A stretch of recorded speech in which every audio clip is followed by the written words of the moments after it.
BBC WM. 95.6. Teachers, if you don't like it, get out of it. Pensioners who can't do anything to boost her income. Abduction, as far as I'm aware, she actually went willingly. Iain Lee, Saturdays. 9 till 12. BBC WM 95.6. Good morning, this is Iain Lee, sitting in for Nick Conrad. He's a bit poorly, bless him, this morning. And who wouldn't be poorly? Have you seen the weather out there? Oh, it's awful. Stay indoors, listen to this for the next few hours if you can. Lots coming up between now and 12, including there are some sick people out there that have finished their Christmas shopping already. Already! I'm guessing, and I'm generalising slightly, I'm guessing they're women. Is that you? 08453 009956. An American publication has said that Birmingham has more to offer than London for tourists. Forget going to London, go to Birmingham. Do you agree? You're a big fan of Birmingham. Can you sell Birmingham and the surrounding area to those from abroad? Or maybe you just think, no, please, no, awful. 08453 009956. But before that, what are your thoughts on this big story that's been happening this week about the baby that's been found in a plastic bag in a park? Fella walking his dog finds a baby in a plastic bag in a park. How upset must the mum have been to have done that? Call 08453 009956. Iain Lee on BBC WM 95.6. An incredible story. It's on the front page of the Birmingham Mail today. The granddad tells how his hero dog saved a baby jade. I thought it was a bag of kittens until I heard the baby cry. What I find interesting about this granddad is I walked over and saw a carrier bag. Then I saw it move. I thought it was a bag of kittens. But then I saw her little arms and a head and the baby started to cry. So what did the granddad do? He would have picked it up and got the baby. No. What he did was, I thought, I'm not going to touch anything, because if I start messing and they come for forensics... so he ran out to his mate's house, made a phone call, then went back. Bless him. You'll be shocked. Anyway, the question I want to know this morning is, have you got any sympathy for the mum that did this? Mum leaves a newborn baby, newish, in a plastic bag in a park. Any sympathy for the mum at all? I'm a dad, I've got two little boys, and I was struggling to understand how anybody could do this. Well, I spoke this morning to clinical psychologist Dr. Rick Norris, and I started by asking him how anybody could leave a newborn baby in a plastic bag in a park. Well, it is difficult to get your head around this, Iain, but what happens with women who are suffering from postnatal depression is two things, really. First thing is that they are experiencing an enormous change in the chemicals that we have in the brain. And, you know, when we experience depression, it's an extreme lack of neurotransmitters being produced. And, you know, women are, after giving birth, women are particularly prone to this. And it can lead to really serious depression, where they feel completely hopeless about life. And that leads sometimes to acts like this. But isn't there... I always thought there was this... of course, postnatal depression is a very, very serious thing, but isn't there that bond between a mother and a child that is stronger than everything? Well, normally that would be the case. But in situations like this, an individual often feel that this is actually... that the best thing for the child is that they are found and brought up by somebody else, because they feel hopeless about their own case and completely worthless and completely unable to deal with the situation. So that often results in them thinking, wrongly in many cases, because they are quite capable of bringing the child up, but they feel that they can't. But also, their thinking must be so skewed, because, of course, there are channels in place to help you bringing up children, or if you don't want your children, to take them off you and make sure they are brought up successfully, aren't there? Well, that's absolutely true. And some of the research is quite interesting on this, Iain, because I mentioned earlier that the first thing is this imbalance in the chemicals, the hormones, which causes the depression. But an American study also found that women who are particularly prone to postnatal depression often come from very unstable childhood backgrounds themselves, and this will affect their thinking in terms of not only their ability to bring children up themselves, but perhaps also they will have, through their own instability, many negative memories of childhood experiences. No, but I'm trying to get my head around this. Leaving your baby in a basket on someone's doorstep, ringing the door and running off, that is one thing. A plastic bag in a park? That mother must have known there was very little chance of that baby surviving, I would have thought. Well, again, it's really hard to understand this, isn't it? Because you're quite right, Ian, in the sense that there are opportunities to actually leave the child somewhere knowing that it will be found versus leaving it somewhere where the chances of it being found are quite remote. And the other thing is that, and it's very hard to understand this, and even the woman herself won't be thinking clearly, is part of it with her is not wanting to be traced as well. So she's trying to put the baby in a position where hopefully it will be found, because it would be, of course, if she gets traced, then her fear is she'll get into trouble, she'll still have the baby, and. So part of it is about putting the baby in a position where she is much less likely to be traced. What do you think she's going through now? Well, that's a really good question. And I have worked with many women who've suffered from postnatal depression, and she may be experiencing a whole variety of emotions, surprisingly, one of which may be regrets of what she's done.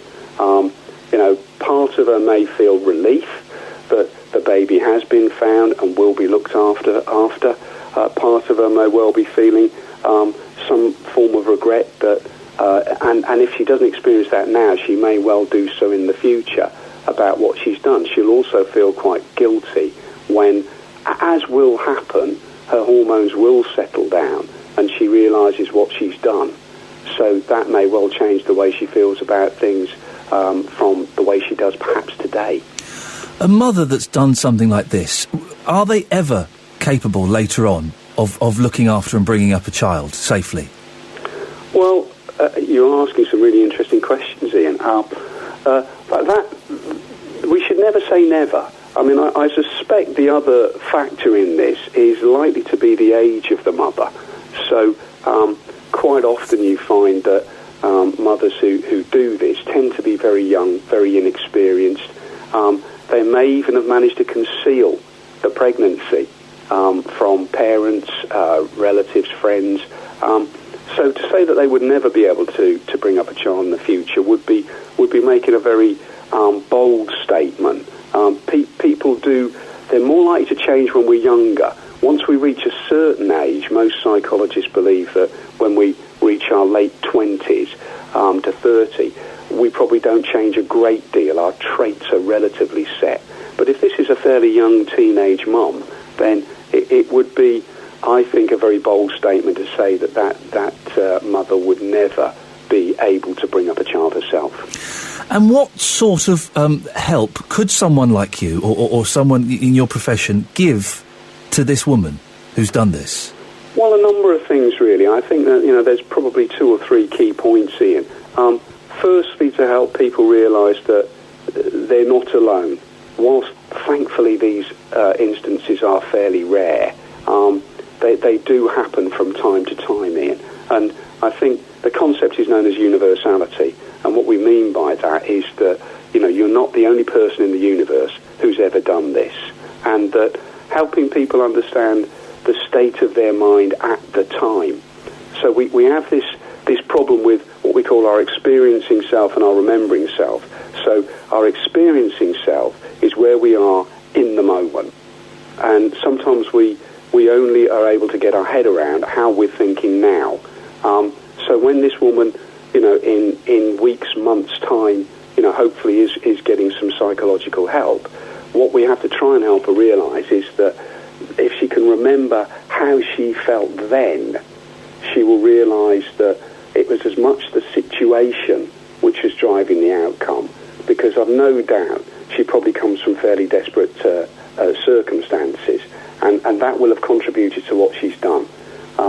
Because had she come from circumstances where, she was much better equipped for motherhood, she almost certainly wouldn't have done this. So we've got to remember, in part, it will be the circumstances that this woman is in that has driven her to act in such an extreme way. And the child, obviously, is a newborn, isn't going to remember this, but at some point in the child's future, when perhaps this story is told to her, could it have an adverse effect on the kid? Well, yes and no. All children want to grow up believing that their mum in particular, but their parents love them. The idea that your parents gave you away, it is quite an odd one. And in fact, it happened to my dad, funnily enough, not in the circumstances you described, but, his mum and dad, he was born in India, but his mother and father his dad had a good job but working on the Indian railways, which involved an enormous amount of travel. So he was given away to his grandparents to bring up whilst they were travelling, and he saw them once or twice a year. That in itself wouldn't have been a problem. Slightly complicated by the fact that when his younger brother was born, they opted to keep his younger brother with them. Right. And that kind of rejection is much more difficult to cope with. In this particular case, what we've got is a young girl who's been given away, and it would be relatively easy, I think, to explain to her that the state of mind that her mother was in to have done this, and that she will probably only remember, hopefully, she's young enough, I would think, to be adopted, and her adopted parents will be the ones that she relates to more strongly if she never sees her birth mum again. And providing she has as most children do, a reasonably good experience, then she will grow up knowing that the only parents she has known loved her. But there will be undoubtedly a bit of a gap in her life when she finds that out, and she will wonder, if her mother's never traced, why her mum actually did that. If her mum's traced and she finds out, and mum's able to explain, and I've worked with people who have been given away at birth and have later tracked down the birth mother, there's no reason why she shouldn't build a reasonably good relationship with her birth mum. But it will probably always be the strongest links are going to be with her adoptive parents. The mother abandoned a newborn baby in a plastic bag in the park. Have you got sympathy for the mum? I do, and the reason I say that is that women don't do this, Ian, unless they feel extremely hopeless about life. They have no hope. They are desperate, they are frightened, and they're almost always quite young, inexperienced, and with very little family support. Or, if they do have any family support, they're very fearful. And as I say, they've often kept the pregnancy away from parents, friends, relatives, and they're extremely lonely. And that's why they do such desperate things. Dr. Rick Norris, I appreciate your time this morning. Thank you very much indeed for joining us. A pleasure, Ian. Well, that was me speaking to Dr. Rick Norris a little bit earlier this morning, clinical psychologist. Very simple question for you, dear listener. Do you feel sympathy for the mum? Any sympathy at all? She left a newborn baby in a plastic bag in a park. So lucky that fella found it with his dog. A few hours later, baby would probably have been dead. Have you got any sympathy for a mum that can do that? 08453 009956. You can text 81333, start your text WM, and we'll speak to you after this. Ed Doolan on a Sunday. Join me this Sunday from 12 noon. On BBC WM 95.6. I like a bit of Ed Doolan. That was Gordon Kay from A Low Low. With the greatest respect, I thought the gentleman was dead. I honestly thought Gordon Kay, Renee from A Low Low, had passed on about 10 years ago. Gosh, doesn't that go to show, huh? How wrong you can get things. Good morning. This is Iain Lee sitting in for Nick Conrad. He's not very well, so I've come in to fill his ample boots. We're talking about the baby that was left in a plastic bag in a park this week, found on Thursday, found by a bloke called Roger Wilday, a granddad, whose dog discovered an abandoned baby in a Birmingham park. So this is from the Birmingham Mail. Spoke about the amazing pet rescue and said, we were just in the right place at the right time. The pensioner moved closer. He realised what the loyal family pet had discovered. A newborn baby who has now been named after the four-legged rescuer. Well, thank goodness the dog wasn't called Rover or something like that. That could have been awful. Roger said, I walked over and I saw a carrier bag and then I saw it move. I thought it was a bag of kittens, but then I saw her little arms and a head and the baby started to cry. So, a mum leaves a baby abandoned in a plastic bag in a park. Have you got sympathy for this mum at all? 08453 00 9956. I'm a dad. I've got two boys. They're going to be 4 and 2 next January. They are bonkers. They are hard work. It is tough. But the thought of someone leaving a child just as a parent, I can't quite comprehend it. Yes, we spoke to Dr. Norris, who made a point of talking about postnatal depression and how it can affect you. I guess what I need, someone who'd be great to talk to today, would be a mum who has suffered from postnatal depression. If you're a mum and you have suffered, or indeed you are suffering from postnatal depression, could you give me a call and try and explain how painful it is? Could it force you to leave your baby in a park?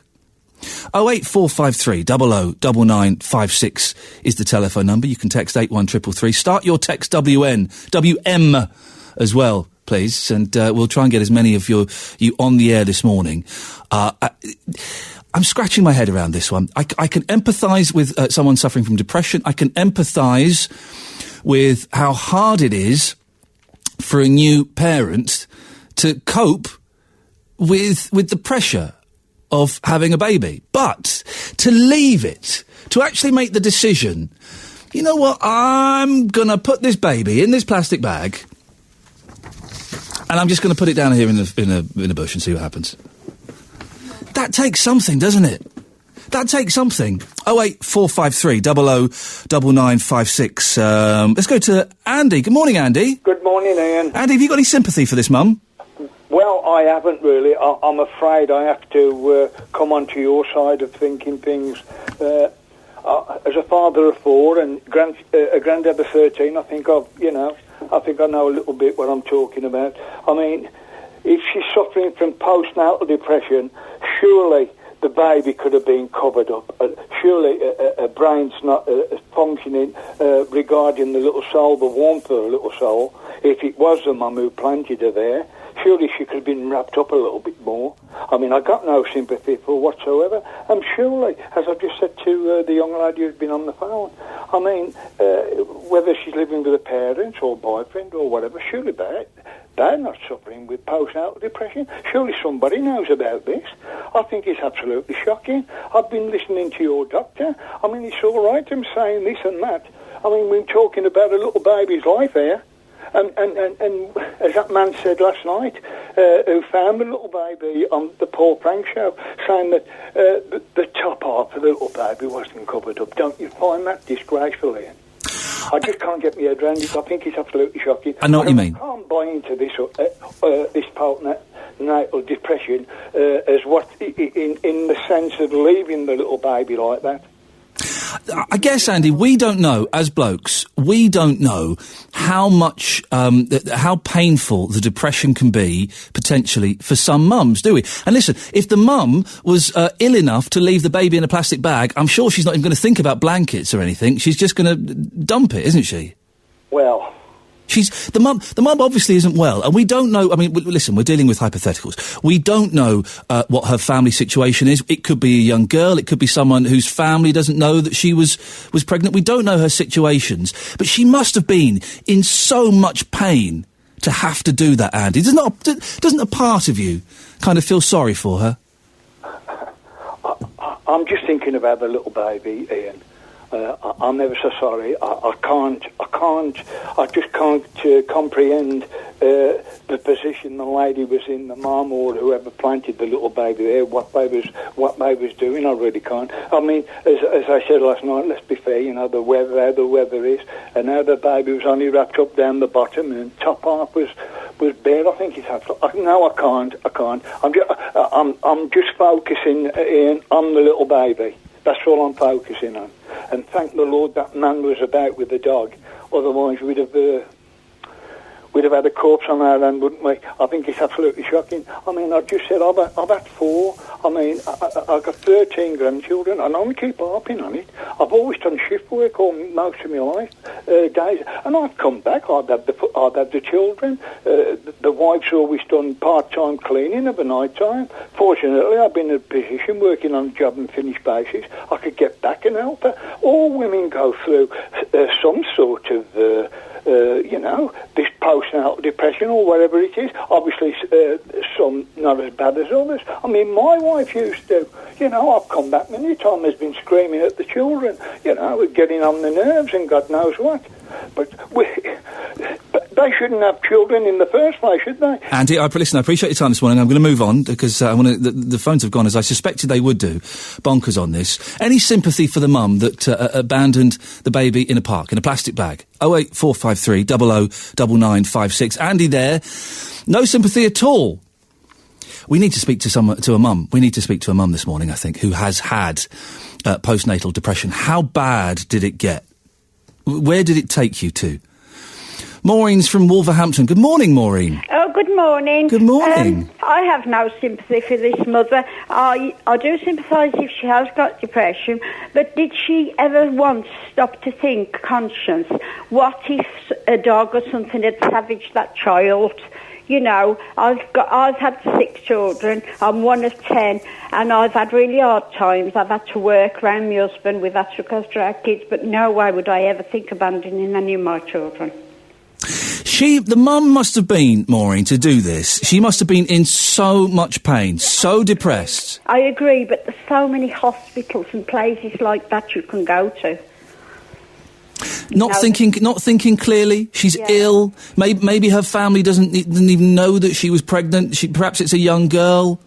Yeah, I agree with that, but there's so many stories in the paper of people abandoning babies on hospital doorsteps. Now that would have been far better. Perhaps she wasn't thinking clearly, but God, my conscience couldn't have left my child 5 minutes outside the shop door. Maureen, thank you very much indeed. Let's go to Carol. Good morning, Carol. Morning. Carol, have you got any sympathy for this mum? I do, definitely. Nobody knows what kind of background she comes from. And the thing that I'm thinking about, people saying about her being abandoned, how do we know she wasn't looking from afar to make sure that somebody picked up the baby? I mean, I'm a mother of 2, I'm a grandmother of 1. My daughter had a baby. She could come to us and speak. It took a while for her to do so, but she did. We don't know this girl's circumstances, and I feel people are being very, very harsh. But you say she may have been watching on and looking at this, but still, a baby that didn't have a top on, in a plastic bag...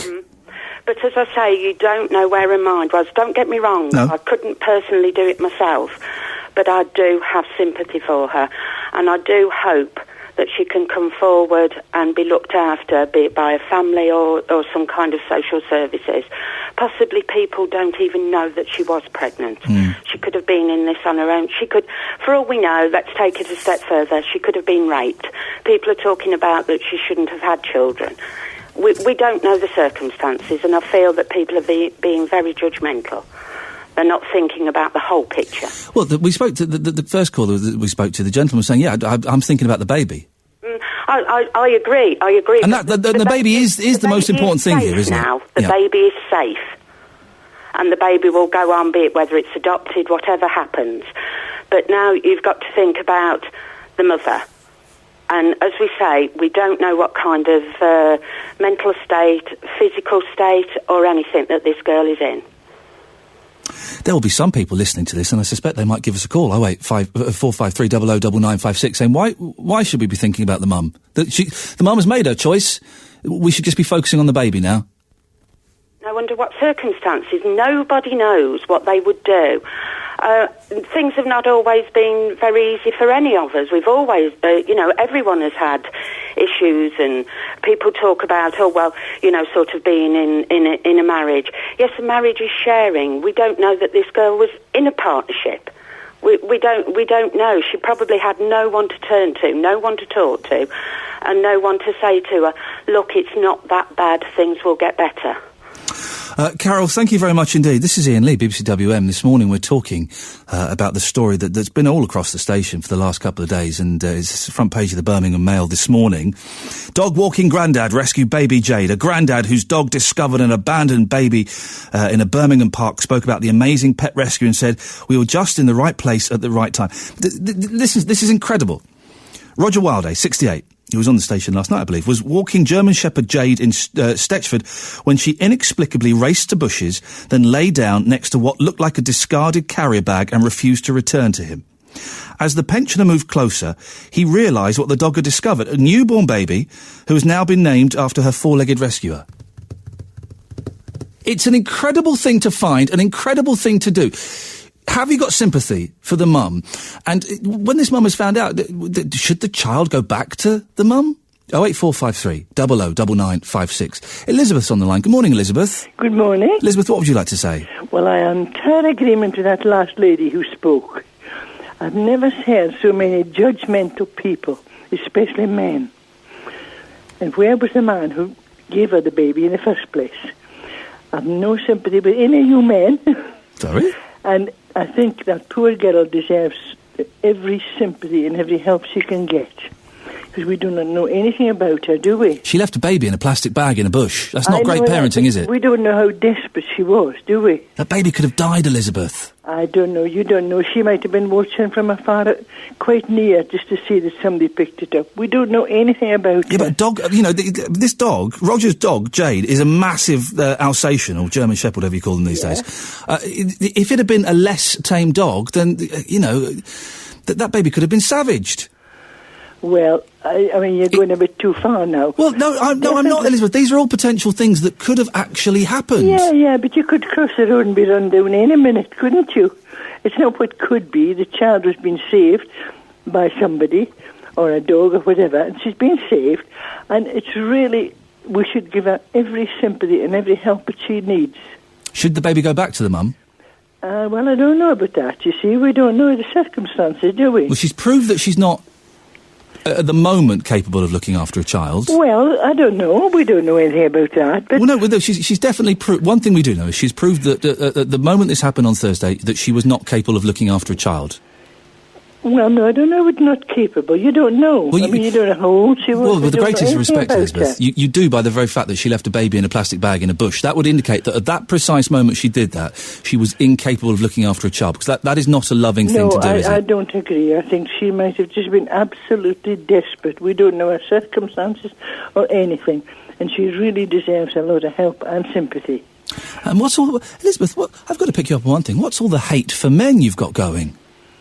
No, it's not that. But there was a man talking there, and he said, "Oh, I had 4 children or so many children." Yes. And I never. Well, we've all had children, and none of us would do that because we don't want to do that. So we cannot judge another person. I'm sorry, but that's my opinion. Elizabeth, I appreciate your call, and that's what this show is all about. It's not just specifically Elizabeth's opinion. That would be a very limited target audience. It's about your opinion, dear listener. What do you think? Getting a nice mixture of people. I thought it would be predominantly people phoning up this morning saying, I've got no sympathy at all. I haven't got any sympathy for this woman at all.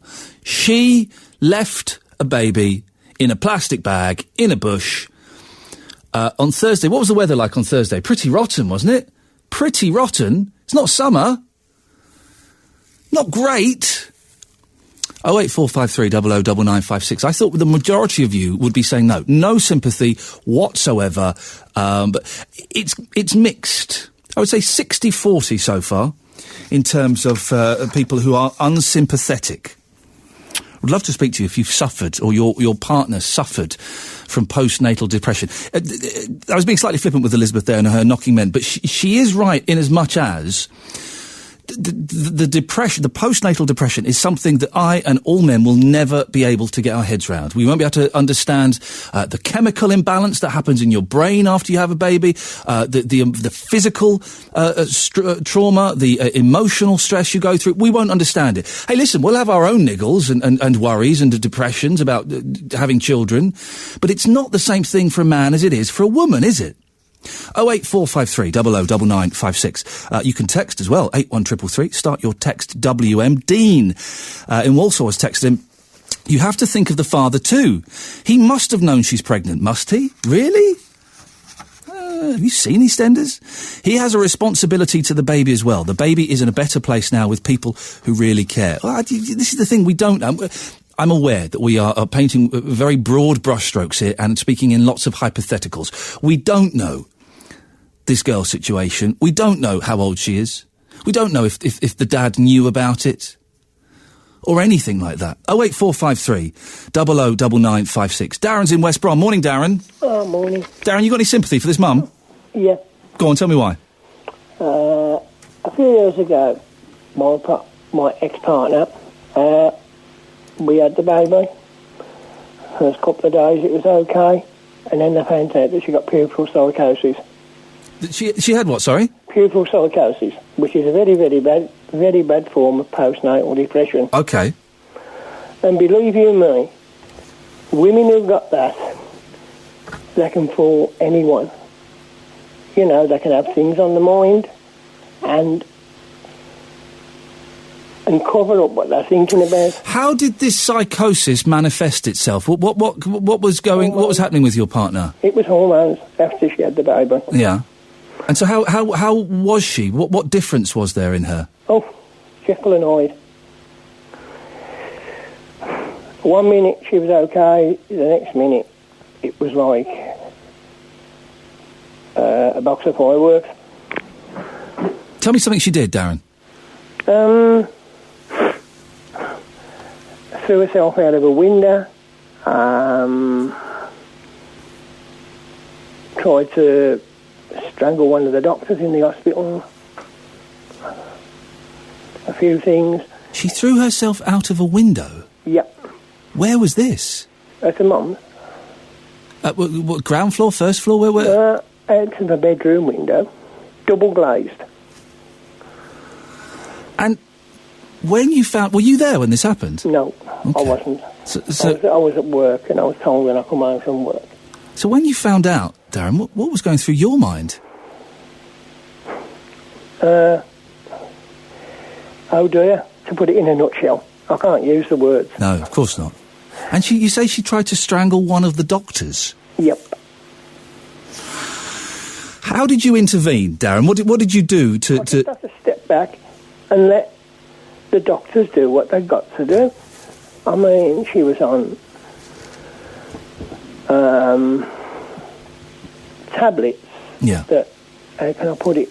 She was on 1.5 of these tablets a day. And if you give a third of one of these tablets to some... to an ant, it's like hitting it over the head with a sledgehammer. Right, okay. It's got that much power. Knocks them out a bit. Yeah. Okay. Did she improve, Darren? Did she change? Time, yeah. After a time, they put her in with a professor at another hospital, and she got better. Yeah. She had the odd slip back, but she got better. And this all happened after the birth of your baby? Yep. Wow. It's incredible, isn't it? We can never know what goes on in their heads, can we, after that? You know, that chap who was on there about he's got so many kids, so many grandkids. You know, they don't know unless they've been in the front line with someone. But women who've got postnatal depression can hide a lot of things in the back of the mind of what's on their mind when they're talking to people. Believe you me. You know, so I just want to put the books right. Darren, I appreciate... And that lady that she's been on, yeah, she's got hate for men. She doesn't know what it's like. Darren, I appreciate your time. Thank you very much indeed. Well, there's a powerful story. His partner suffered from such bad postnatal depression. She tried to chuck herself out of a window. and strangle the doctor. So you don't act rationally, do you? Your rational thought has gone when you've got this extreme form of depression, this postnatal depression. So can we hold this woman responsible? She's not mentally well. One has to assume. Again, a lot of guesswork, a lot of conjecture going on here. She's not well. You can't be well, can you, to do this? So, if she's not well, then we must have sympathy, mustn't we? I'm finding this very confusing this morning. Normally, with something like this, I know exactly what I'm thinking, and exactly I know what the answer is. I'm very clever like that. Today, I don't know, which is why I'm so grateful you're all calling in. 08453 00 9956. Let's go to Doreen. Morning, Doreen in Erdington. Good morning. I don't say postnatal depression don't exist, but she wouldn't have got it that quick. That baby was barely a day old. He wouldn't have had time to click in, I shouldn't have thought. I don't think it comes in that immediately that baby's born. Well, it might come, but it comes a few days after or a few weeks after. I don't think Doreen, where did baby and you immediately get postnatal depression. Doreen, where did you complete your medical training? Nowhere. But common sense. Common sense. It doesn't all. No, it don't always. If work. I were but ill, another thing, she didn't intend that baby to be found. If I'd have dumped a baby and I wanted it found, you'd have put it in where somebody could have found it. She was hoping it wouldn't be found. If I were ill, I would go to a doctor rather than a common sense practitioner. It could have been left there for weeks. Yes. But you don't know.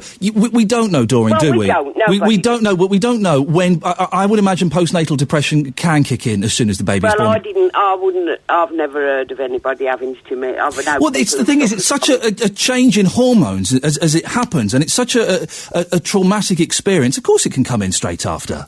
Well, I had a touch of it, but I pushed it to one side and got on with it. It's like a touch of the blues, but I didn't think it would immediately come in. I suspect this lady it's a little bit more than a touch of the blues. Yeah, the baby blues. Myself, I was probably a young girl. I don't know. Nobody knows. He did from her parents and didn't want it and just put it there. But I think if she'd have had any common sense, she'd have put it somewhere where it could have been found. It was put where it couldn't be found, really. If that man hadn't been walking his dog, he'd have been left there forever. Doreen, thank you very much indeed. I want to go to B in Wolverhampton before the travel. Good morning, B. Good morning. Sympathy for this mum or not? Right, but my point is, we're on the assumption that it was the female, the mother, who dumped the baby. Yeah. What about the father? Go on. Nobody seems to, it could be a hidden thing, as in, not to be open about the baby, didn't want the baby, so they dumped it. How do you know the mother's not lying there ill? Well, that's a very good point, B. We don't know that for sure. I think in the majority of these cases, it is the mum that does it, though, isn't it? Yes, but you've got no proof of that just yet, have we? We have no proof of that just... No, you're absolutely right. I'm just going on historical, empirical evidence, that's all. But you're right, in a specific case, we don't know exactly. No. OK, well, have you got sympathy for the parents, then? Either of them? It's hard to say, because like I say, people have said about the backgrounds, if you don't know their backgrounds and the history and stuff, it could be a young mother. You know, if it's a dad that's done it, does it make it any difference? Because we're assuming it's a mum, and so we are using the excuse, in inverted commas, of postnatal depression, OK? Mm-hmm. If it's a dad, he hasn't got that excuse, has he? So that, in some ways, makes it even colder. Well, yes. I agree with you with that, yeah, because he's intentionally done that, so... Whereas like a mother might not be thinking straight. If the parents are found, do you think they should get the baby back? If they're sound? Yeah. Absolutely not. Why not? Because they're obviously not capable of looking after a baby. What if it was a moment of madness, of depression, and they regret it, and they're mortified, and they're at home now going, oh my God, what have we done? We've lost our baby. Oh, please, we'll never do anything like this ever again. Don't they deserve a second chance?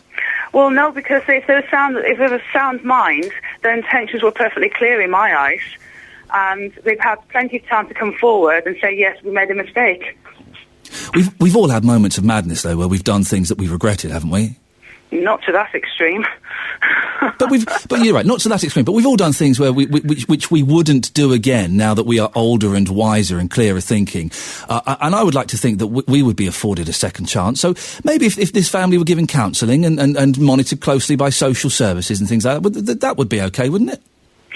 No, because you said if it was of sound mind, really. And if it's sound mind, that means they're thinking clearly. I'm sorry, but obviously, no. I don't. If it was an issue, i.e. postnatal depression or some other issue, then maybe they deserve a second chance, but they'd need a lot of work to find out what the issue was in the first place. B, thank you very much for your time. We're going to keep taking calls on this throughout the morning. Okay, the story of the baby found in a plastic bag in a park. Any sympathy for the mum, George? I will get to you in a little bit, I promise. 08453 00 9956. After the travel, well, a New York magazine has advised its readers to go to Birmingham instead of London. What do you think? What is so great about Birmingham that we should be trumpeting to the rest of the world to get them over here? Or do you live in Birmingham and think, oh, no, you have got this completely wrong. Why would anyone want to come here? 08453 00 9956. Right, it's 9:45. Let's get the travel now with Liz. Morning, this is Iain Lee, BBC WM. I'm sitting in for Nick. Hopefully it's just a week. He's not very well. We send him the best. He'll be back next week, I'm thinking. That's what I've been told anyway. Who knows? Who knows what he's up to? Anyway, lots of your calls coming in, which is great. It makes it easier for me. Makes it more interesting for you as well.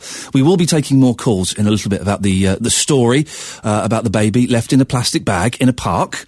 08453 00 9956. But here's something you may either go, yes, at last, this is validation, this is wonderful, or you may go, what a load of old tosh. New York magazine has advised its readers to go to, quotes, Birmingham instead of London, unquotes. In an article this week that trumpeted the city's attractions from the culinary delights of the Balti Triangle. As you see, is it wrong to fancy a curry at 10 to 10 on a Saturday morning? I don't think it is. I don't think it is wrong. What I'd really like is a cold leftover curry from Friday night. That's the best. No, that is the best on a Saturday morning.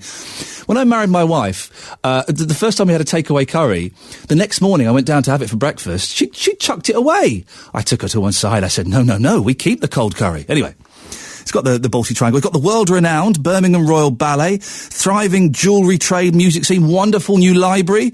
Well, this comes after the New York Times last year declared Birmingham was no longer simply flyover city, but a big-shouldered, friendly and fun place that its readers should definitely visit. What do you think? Do you agree with this? Do you think, yes, at last, Birmingham is being noticed for what it is, a wonderful place? Or are you sat at home laughing, oh dear, get a grip, guys. 08453 00 9956. Well, one chap who must be absolutely delighted with this is Iain Taylor, a director at Marketing Birmingham. He joins me now. Morning, Iain. Good morning, Iain. You must be over the moon with this. Yeah, we're really pleased. It's a culmination of a lot of effort and a lot of work to get international media into the city so they can see for themselves what it's got. And it's really pleasing to see that coverage is coming through and encouraging people to visit the city. How do you sell a city as a director at Marketing Birmingham? What do you have to do? Well, it's firstly about understanding what it is that people want to come and see in the city, and certainly in terms of international tourism, the type of things that the article referred to that you just read out there, it's around the culinary offer, it's around the cultural offer, it is around things like, the retail offer as well, and, that's what we do. We take all of that, we package it, and we talk about the city in a really upbeat way, encourage people to come here and see it for themselves, because it is a city that when people come here, 99 times out of 100, they think it's fantastic. So it is about getting people here and making sure they can experience it for themselves. Now, as a major city, Birmingham must obviously rely upon overseas visitors in a big way. Do you know the kind of numbers that we're getting at the moment? Yeah, the latest numbers, obviously we talk about 34 million visitors coming to the city. We're the fourth most visited city in the UK in terms of international visitors. And it's a growing number, I think. It's around about 750,000 as the latest figures that are coming internationally. So we're seeing growth on both fronts, and obviously we want to continue doing that and get more people here. And where are they coming from? Where are the kind of top the places that people are travelling from? Well, I think traditionally we've been a strong visitor destination from sort of nearer European countries, but places like Ireland, places like Germany and Holland. But more recently, we're starting to see people come from sort of longer haul destinations. So we are seeing now people coming in from the US, obviously based on some of the coverage that we've had, which has been great. But India is a growing market, I think, and in the longer term, certainly China is a growing market as well. What has Birmingham got to offer the Chinese? Well, if you look at what we've got, certainly in terms of our cultural offer and our retail offer, they're strong drivers for Chinese visitors, and we score very highly on both of those. It is about making sure we're part of the UK itinerary as well when people come into the UK, and I think it's fair to say that the UK has never had a higher profile in tourism terms, building on the back of the 2012 Olympics. So it's about understanding what people want to see and making sure that our offer, which is strong, is profiled in the right way. And can you measure the change? When the New York Times last year declared Birmingham no longer simply flyover city, did you notice, in the months after that, an increase in Americans coming over? Can you monitor it that accurately? It's difficult to monitor it that accurately, but I think what you can say is that we see an increase in the amount of group travel inquiries that we deal with. The city only just a couple of weeks ago won the best UK city for group travel, so things like that, and that's an award that was voted for by the readers of that trade magazine. So you can see an increase in the amount of group travel inquiries, which is great. We monitor hotel occupancy, and obviously we track the numbers that come into the airport quite closely. So I think you can correlate it back to the type of coverage that we're seeing internationally and nationally, and the increase in visitor numbers. There's a definite link. What's next for you, Iain? How do you take this further and keep this momentum going? Well, I think it is about making sure that we continue to do more of it and that we get people here. But ultimately, it is about making sure that we've got the kind of connectivity that people can get here easily. So we do work very closely with Birmingham Airport, not just to try and make sure that the existing routes, that people are coming in on are performing well, but that we secure more routes and we make it easier and easier for people to get here. So I think the next 12 months it'll be more of the same, continuing to get the name of the city out there in a really positive way, continuing to work with the trades and to make sure we package the offer and that people have a great experience when they come here. And hopefully that will result in continued growth in those visitor numbers. Iain, I appreciate your time this morning. It's Iain Taylor. He's a director at Marketing Birmingham. Well, what do you think? I mean, it's amazing, isn't it? Let's just hear these reviews again. New York Magazine advised its readers to go to Birmingham instead of London. And last year, the New York Times declared Birmingham was a big-shouldered, friendly and fun place that its readers should definitely visit. Well, what do you think about that? Do you agree with that? Are you at home going, at last, this is wonderful? I've been saying this for years, you see, I told you. Or are you there kind of laughing into your coffee? Malcolm's in Bourneville. Morning, Malcolm. Morning, mate. What do you think about this? Well, I mean, Birmingham is a nice place as such on that score where people are friendly and help you. But I would always say, well, it depends when you get here, what do you want to do? Do you want to, when you get here, obviously if you're from another country, you've got to rely on public transport. And of course, I would say, well, do you mind waiting for buses that don't turn up and going to places there, not knowing where you're going and getting soaking wet and things, and this sort of thing. And if they don't mind doing that, then fair enough, come. But otherwise, I'd say I wouldn't come if you want a transport that's going to get you straight there, no messing about, you know where you're going and such. I would say come. OK, let's deal with the positives, Malcolm. What do you think are the great things about Birmingham? Well, the great things, really. I mean, there's not much route, I suppose. It depends what a person wants to come. But the Birmingham Royal Ballet, the Birmingham Royal Ballet, the library, the new library you've got. Well, I suppose it depends. As I say, for the sort of people that like to come and look at the sort of things that they've probably got at home anyway, why do they want to come and look at things that they might? The Baltic Triangle. Eh? The Baltic Triangle. You've got some of the best food in the world here in Birmingham. Yeah, well, that's it. Well, if they come here for that sort of thing, I suppose I'm a bit out of touch, really, because being a pensioner, I ain't been able to go on holiday for ages or further, so I think we're losing, we're forgetting what to do when you do go on holiday. So, all we're interested in is just getting about from place to place without the hassle. So you're saying come to Birmingham, it's not that great, and also the buses aren't brilliant? That part of it isn't. No, Okay. this is what lets down Birmingham all the time. Is the public transport system what we've got here? Malcolm, thank you very much. Do you agree with Malcolm? He seemed a little bit under enthused, didn't he, about Birmingham? There, he didn't seem that keen on it. He didn't seem that bothered. He makes a good point though. Why do you go abroad and hang out with the people you'd normally hang out with, and go to the same places? I've got Greek family. My wife's half Greek. Every year we go to a fantastic Greek island, okay, Zakynthos. And there are streets that we drive through, we don't stop in them, where there are all these bars that say full English breakfast, X Factor shown here, Big Brother shown here. One of the bars makes a proud claim, Ginster's pasties sold here. No, I'm not knocking the fine manufacture of pasties. I've enjoyed one or two in my time. But there's all this amazing Greek food, and they're selling you, we've got Ginster's, you won't get that nowhere else. It does amaze me going abroad and you see the Brits abroad. Anyway, Birmingham, love it or hate it, it's being touted as the tourist destination of the moment, particularly to Americans. Well, you heard there from the caller there, not so sure.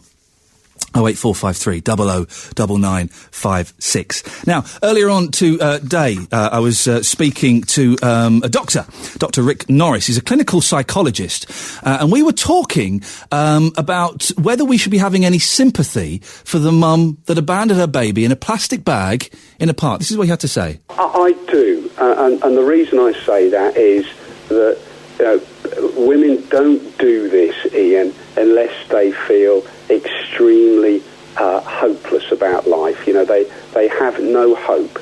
They are desperate, they are frightened, and they're almost always quite young, inexperienced, and with very little family support. Or, if they do have any family support, they're very fearful. And as I say, they've often kept the pregnancy away from parents, friends, relatives, and they're extremely lonely. And that's why they do such desperate things. Well, what do you think? Have you got sympathy for the mum? Lots of mixed reactions this morning on the show. George is in Armitage. Morning, George. Yeah. George, what do you think? Have you got sympathy? Well, not really. I mean, the late wife and I, we had 6 children, and I tell you, we could have made it any of them at any time, but it never happened. It was our responsibility, you know what I mean? We've got to bring them up. And it was blinking hard work. And this young lady, whoever it was who's abandoned this child, knew very well that there was a distinct possibility that child could die. But think about George. Think about the mum. Think of the pain she must have been in. The mum, and how do we know that she was suffering through postnatal depression? We're only assuming that. Do we know that? We're only assuming that. I would be so surprised, George, if she'd done this out of callousness and coldness alone. I don't know. Ian, it takes all sorts to make a world, and there's some that are doing it. To do that, to leave a newborn baby in a plastic bag in a bush, you can't be thinking properly, can you? Well, there's something wrong with your mind. It must be mental, because anybody who does that trick, I'll tell you now, if it's a young lady, they ought to sterilise her. As simple as that. No, George. I'm upset, I'll tell you now. George, you can't force a sterilisation on someone like that just because of one thing. Yeah, it's a terrible thing. That baby could have died. It's luck. It's pure luck as that fellow was there with that dog.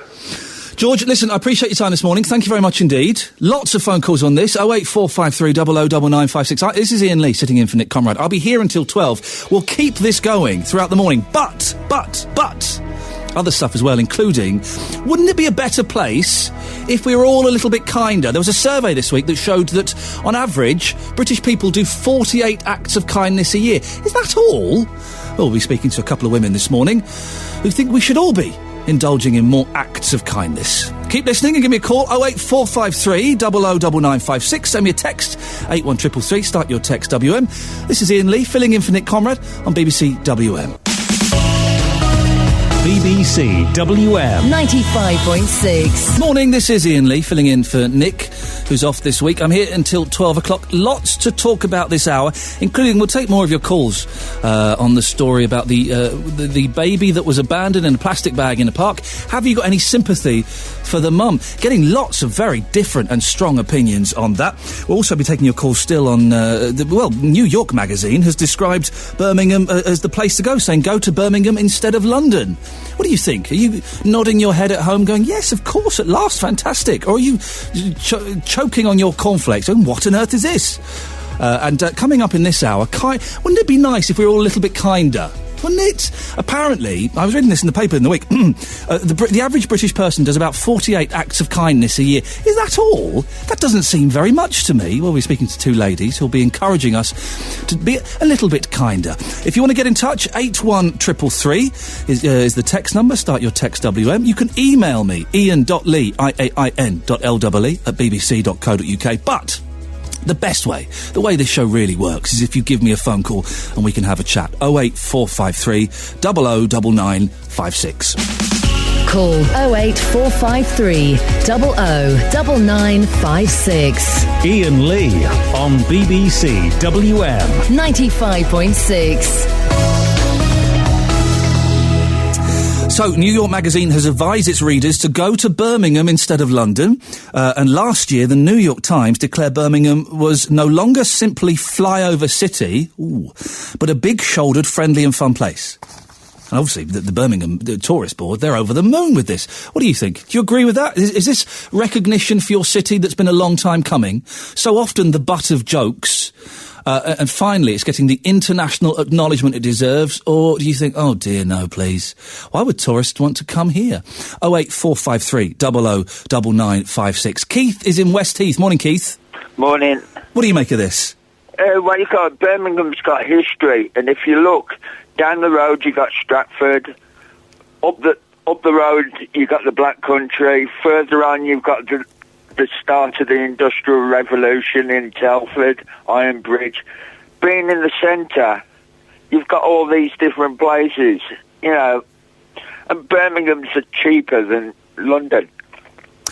We had a caller on earlier on, Keith, who said, well, actually, Birmingham hasn't got that much, and the transport system is utter rubbish. But if you're tourists, you say... Americans usually come across in hire cars. Yeah. Birmingham's got a hell of a lot to offer.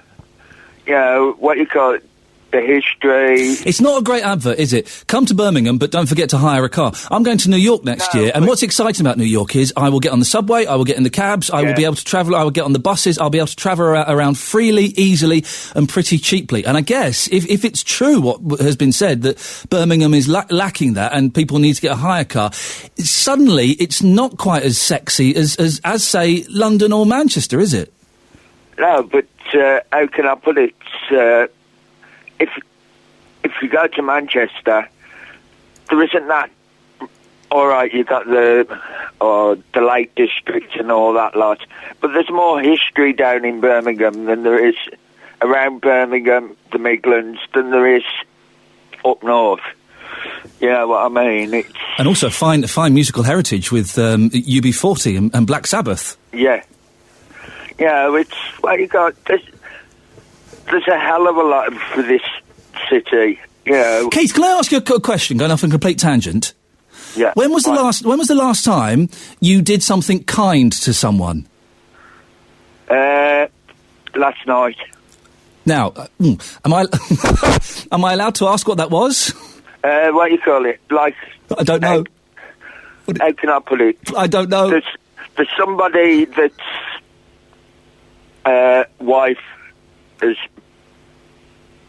buggered off. Okay, all right. And left him with the 3 kids. And you stepped in to lend a helping hand. It's a category... I just have to say, Keith, it's a Category C. I know it's all used in common parlance, but we're not allowed to use naughty words like that. Apologies if anyone was offended. So you went round to help a mate, did you? Yeah. There you go. Well, and it's nice. I'm like that anyway. I'll help anybody out. You sound like a nice... helpful bloke. And also, let's be honest, if we do nice, kind things, we're helping someone, we get a little something else. We get a little kind of warm feeling in our souls, don't we, Keith? Well, how can I put it? I'm disabled. Right. At the moment, I've got cancer as well. And the way I look at it, there's people worse off in my life than me. Yeah. And, if I can put a little smile on... He's got 3 kids, and all I did was buy him some chocolate, And that's all it takes sometimes, isn't it, to show you that someone's thinking. And the smiles on the faces, How's the cancer going, Keith? You all right? How can I put it? I've got an implant that's what you call... lets out so much medicine. Oh, okay. Yeah. So they're on top of it? Yeah. Good for you. Well done, Keith. Listen, thanks very much for your time this morning. Bye-bye. There we go. That's Keith in West Heath. He thinks Birmingham's a great place. The history... I've got to be honest, my tongue was in my... Yes, Black Sabbath, no, UB40. No. My tongue is... No, my tongue was in my cheek there. Birmingham is a great place, he's saying. Yes, we've got history, and we're surrounded. It's the nucleus of a great part of history. All of these things, these satellites around us, where you can go and see and experience and feel. Yes, you may need to bring a hire car with you, but that's a minor thing. Is it a minor thing, though? I say I'm going to New York next year. Very excited. I booked it yesterday. I'm only going for 4 nights, but I know I will be able to get around, even if I don't know the place. I can hop on a train, I can hop on a bus, I can get a cab, they're not that expensive. I'll get around town easily. I'll walk. It's a really easy city to walk around, because it's all grids. It's all little boxes. And if Birmingham doesn't have that, does that make it less favourable in your opinion? Phone up. Sell it to me. 08453 009956. It's being recommended to the Americans. What are they thinking? And the reason I asked Keith there about his acts of kindness, doesn't he sound like a nice fella? A little bit of indoor language pop out now and then, but who hasn't done such a thing? Acts of kindness. It would be nice if we did kind things, wasn't it? Give me a call or a text this morning. When was the last time you did something that was kind and wasn't expected of you? It wasn't, you were supposed to do it, or you were pressured to do it, or you felt you had to do it. But yes, I'll do that. I'll pay. You've not got enough money for your food? I'll pay for that. I did that the other day. Someone was, it was some kids were trying to buy some sweets. They didn't have enough money. I said, I'll get that. Yeah, I poisoned some children with chocolate. I know, yes, it's not the most healthy thing to do, but I'll get their sweets, mate. Go on, it's only £1. Go on. They were so disappointed they could... Thanks, mister. 08453 009956 is the telephone number. Lots of texts have come in. 81333 starting your text. WM. Lots of texts. These are all about the baby abandoned in the plastic bag in the park. The circumstances need to be known first before anybody starts condemning this person for what she has done, says Von in Armitage. Has anybody thought that there's a possibility that this woman, this mother, had the baby taken off her by a family member and abandoned the baby against her will, says Rich from Dudley. Well, this was mentioned earlier, wasn't it? This was suggested by a caller we had, that perhaps we're being a little bit unfair, and maybe it wasn't the mum that's done this. Maybe it was the dad. And now Rich is saying, well, it could be somebody else. I'm trying to think back. All other stories like this, I can't think of another example, though, where it's been another family member. I could be wrong. It generally is the mum. And if it is a different family member, that makes it a different story, doesn't it? Because, yes, it's possible to argue, and some of you have done, that under the influence of postnatal depression, you can act insane. You act irrationally. You do stupid and crazy things. But if you're not under the influence of postnatal depression, if you're a family member, the dad, the grandmother, then that makes it harsher and a bit more callous, doesn't it?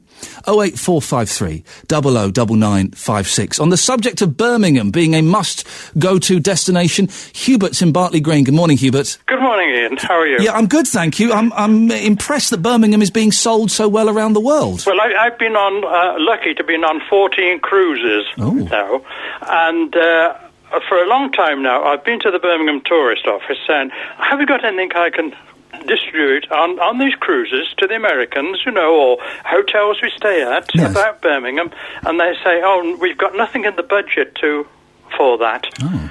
So we've got nothing, But, I mean, I've been on these cruises, when we've had a meal, I've been talking to the Americans and saying, where are you from and all, introduce, Yes. And I say to them, well, have you ever been to Birmingham, And they say, well, not really, we've been to London and all around there, you see. Yes. And, of course, I always give them the spiel about our canals. Of course. You see, more canals in Venice, and they're quite amazed with this, and promoting our Symphony Hall and a Sea Life Centre, and you can go for trips on these canals and things You're like a one-man Birmingham tourist board, Hubert. Have you had much success? Do you know if any of your American friends have come over?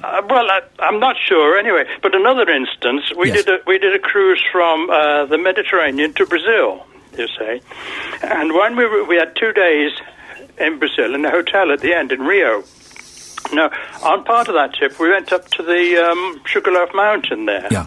And there's 2 lifts, 2 cars, to take you up there. Yes. And I was coming back down on the one, and there was a young fellow in there with a local football shirt on, you see. So I said, he said to me, where are you from? And I said, from Birmingham, England, you see. Yes. Oh, he said, I don't know where that is. Where's that? I've never heard of that place. So I said, well, it's about 100 miles north of London, about in the middle of England. Yeah. I said, you've heard of Stratford-upon-Avon and William Shakespeare and that? And he said, yes. I said, well, it's only about 30 miles from there, you see. So you managed to sell it to him, Hubert. Well done. Good for... Hubert's going all around the world. Imagine being on a cruise, which to me sounds like a nightmare anyway. Why do you want to be stuck on a boat for 3 weeks with some Americans? But then Hubert starts giving out flyers for Birmingham. Well done, Hubert. Keep up the good work. Excellent stuff. We need more people like you. 08453 009956. It's 16 minutes past 10. Morning, this is BBC WM 95.6. I'm Iain Lee, sitting in for Nick Conrad. He's got the week off. If you want to give us a call, what have we talked about so far? Birmingham being the must-go-to destination. The baby that was left in a plastic bag. But we're also going to be talking a little bit later on about Christmas shopping. There are some sick people, I'm guessing that perhaps you two, or these kind of people, that have finished their Christmas shopping already. Disgusting. Shame on you. Now, wouldn't the world be a better place if there were more acts of kindness? Well, 5 Birmingham businesswomen certainly think so. They're running an event called Kindness Birmingham at the International Convention Centre on the 10th of November.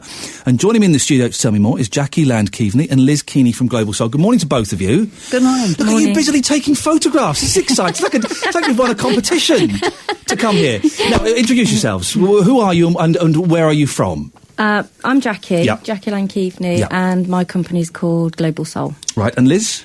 Hi, I'm Liz Keeney, and I'm from Solihull, and my company is called The Kindness Code. So why kindness? Why not kindness? Oh, it's such a chore. It's a faff, isn't it, being kind? It's easier to be grumpy and miserable. No. What's the event? What have we got going on? Okay, so the event is at the ICC. We thought big. We want to attract loads and loads of people to our Kindness Day. November the 10th at the ICC. Spreading kindness in Birmingham, but not just for the people of Birmingham. It's for the people of the Midlands and beyond. So, would you like us to tell you? Yeah, if I come along, what am I going to see there? What's going to happen? Okay, Jackie? We're supporting 3 fantastic Birmingham charities. We're supporting the Birmingham Children's Hospital, St Basil's, and the Birmingham Breakfast. Brilliant. No, is it the Birmingham Breakfast? It's the Basket Brigade. The Basket Brigade, yeah. Yeah. So they're all charities that work with children and people in need, basically. So we're asking people to donate items, just small items, and bring them along. We'll have 3 donation points for those. What kind of stuff are you looking for? We're looking for toiletries. Yep. In fact, the Children's Hospital want toiletries, not toys, because they get donated thousands over Christmas. I'd never thought of that. I bet they need toiletries for the parents Yeah. because you just imagine a family actually getting rushed into the Children's Hospital and the parents have got no time to pick up any toiletries or anything, so they actually put together emergency packs. And the Basket Brigade is a group of people that go out and feed really poor families at Christmas, so they're asking for non-perishable food items. Which is a major problem at the moment. Yeah. In another life, I was talking to some people who are unable to afford food because that choice of heating and food. Yeah. So anything like that's helping out over Christmas is a cracking idea. Yeah, and they're based in Solihull. They're part of the Birmingham Yes Group.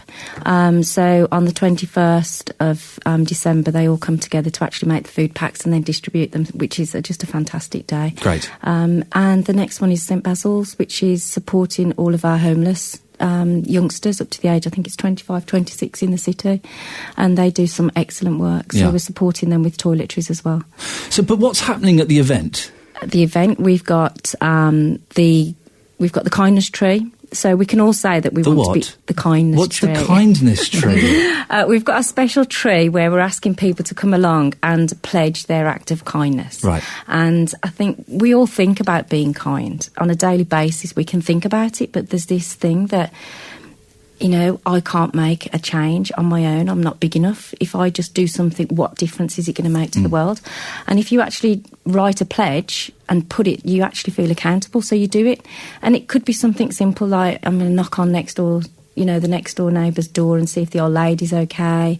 I'm going to pledge a cup of coffee when I go next to coffee house for the person behind me, or drive through, you know, one of the drive-through eateries. And just pay for the person behind. Really? Yeah. It's People just, do that? Yeah, of course. So you're driving through McDonald's or Burger King and you Yeah. say, here's another £5, get whatever the fella behind wants. Yeah. Wow. Why not? Why not? When was the last time you did that? I haven't done it to that, but I do it in coffee houses. Really? Yeah, I'll just pay for that person's coffee behind. Does anyone ever come up... It's a fantastic thing. Does anybody ever come up to you afterwards and say, did you just pay for my coffee? Or have you long since disappeared by then? Yeah, probably disappeared.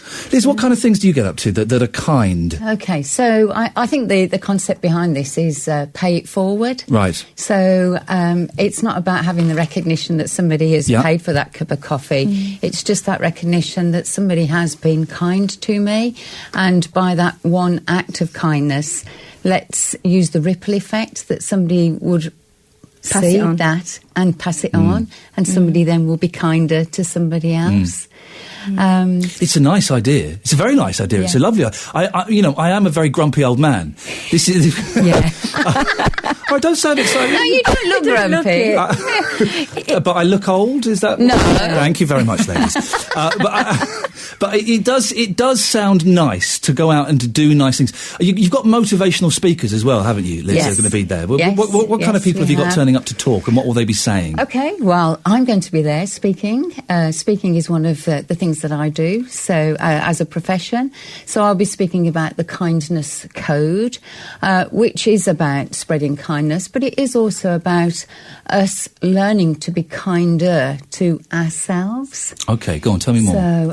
So in this busy, stressful world, we find it less easy to be kind to ourselves, less easy to be kind to ourselves in terms of how we feed our body, how we feed our mind, and how we really connect with who we really are, and the bigger picture of that. In fact, we were talking just before we came in here, and it's quite remarkable just to see how many people are walking around with their iPhones, texting, and everybody is very connected. Yeah.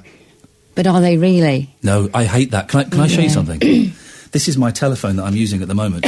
I am showing the ladies a Nokia 3310. It's the old. All this phone does is phone calls, texts, and it's got the Snake app. And it's because I was addicted to Facebook and Twitter and emails. And I'd have my two little boys would say, "Daddy, let's go and play Pirates." Yeah, in a second, lads. I just need to send this work email, and I caught myself doing it. And I thought I don't want to be part of that, so I've got rid of. I don't carry the internet in my pocket. And now I've done that, you'll see couples in restaurants on their iPhones, not even looking at each other. Yeah. They're looking down at the palm of their hands. That's awful, isn't it? I do think that's a very sad state of society. It is really sad, because I was just sharing with Liz, again, before we came in, is that I actually told my parents, who are elderly, 83, 84, that I was doing a kindness event with some friends. And my mum said, "You bar me? Why? Why are you having to do that?" And I said, "Because people don't know how to be kind anymore, Mum." That, as a few weeks later, I've actually realised that I was actually taught to be kind by my parents. They were the kindest people I know. And so we do need to teach our children how to be kind. It's something that, yes, you can see it happening, but you feel it because it's a heart-to-heart communication. Why have we lost that, do you think? Because of the detached world that we live in. I think it is because of Facebook and Twitter and everything else. And you don't... If you're so busy being on your phone, walking down the street, you have no concept or recognition of the people who are around you, and you're not aware of whether you're actually letting the door go in somebody's face or whether you're, it's just one of those the number of things people we that don't walk do. into you while they're texting. Yeah, think, it's just so have a look annoying. where you're going. Yeah. And you're right about the door thing. I was brought up from a very young age. You hold the door open, not even just for women. If you just hold the door open if there's someone coming through, and people don't seem to do that small gesture anymore. And get up on the buses. Get up for somebody that's older than you on the bus. Someone got up for me recently. Oh gosh, I know. I'm 40. Honestly, I'm greying a little bit, and there's a little bit of a tummy. But I got on the bus, and these two girls, they must have been about 12. Went, they stood up. Do you want to sit down, Mister? I went, how kind. I went, yeah, I will actually. Thank you very much. Kind. But it was very kind of them. But yes, but we don't do this anymore, do we, Liz? No, we don't. Do you think that No. these subtle changes would have a bigger effect? Yes, yeah. I think it's going back to some old-fashioned things. One of the things that we're going to be doing there is having a card crafting corner for children to make cards of kindness. Yep. So, that's a really old-fashioned thing. And we're so busy, again, as we've said, in using social media, in using emails, that even that old-fashioned niceness of giving a card or sending a card has almost disappeared. I tell you what has disappeared. Although my boys do it, and my niece and nephew do it. Thank you cards. Thank you cards. You don't get. And I used to hate it as a kid. I used to absolutely hate the Boxing Day or the 27th of December. Right, you're going to do your thank you cards. Oh no! But now I can see that the joy it would have brought my grandparents and my aunts and uncles by sending that out, and it's just a little thoughtful thing, isn't it? Yes, it is. Now listen, I'm buying into this so far. I'm enjoying the sound of this. There's one thing I've got to pick you up on. Oh. Free hugs. I knew you would say no. Free hugs, Jackie. Who's giving them? Oh, we've got, the day, we are really lucky, the whole day is actually being run by volunteers. Right. And it's amazing, the most people we've got who want to give free hugs are actually men. Okay. No, not that way, not that way. But they are, it's a big thing that's going on around the world, it has become a free hugs campaign. Right. And it's amazing how many people feel really alone in the world. And no, you don't run up to somebody and squeeze them to death. You actually have a sign that says free hugs, so people know that they can come to you for a free hug. Yeah.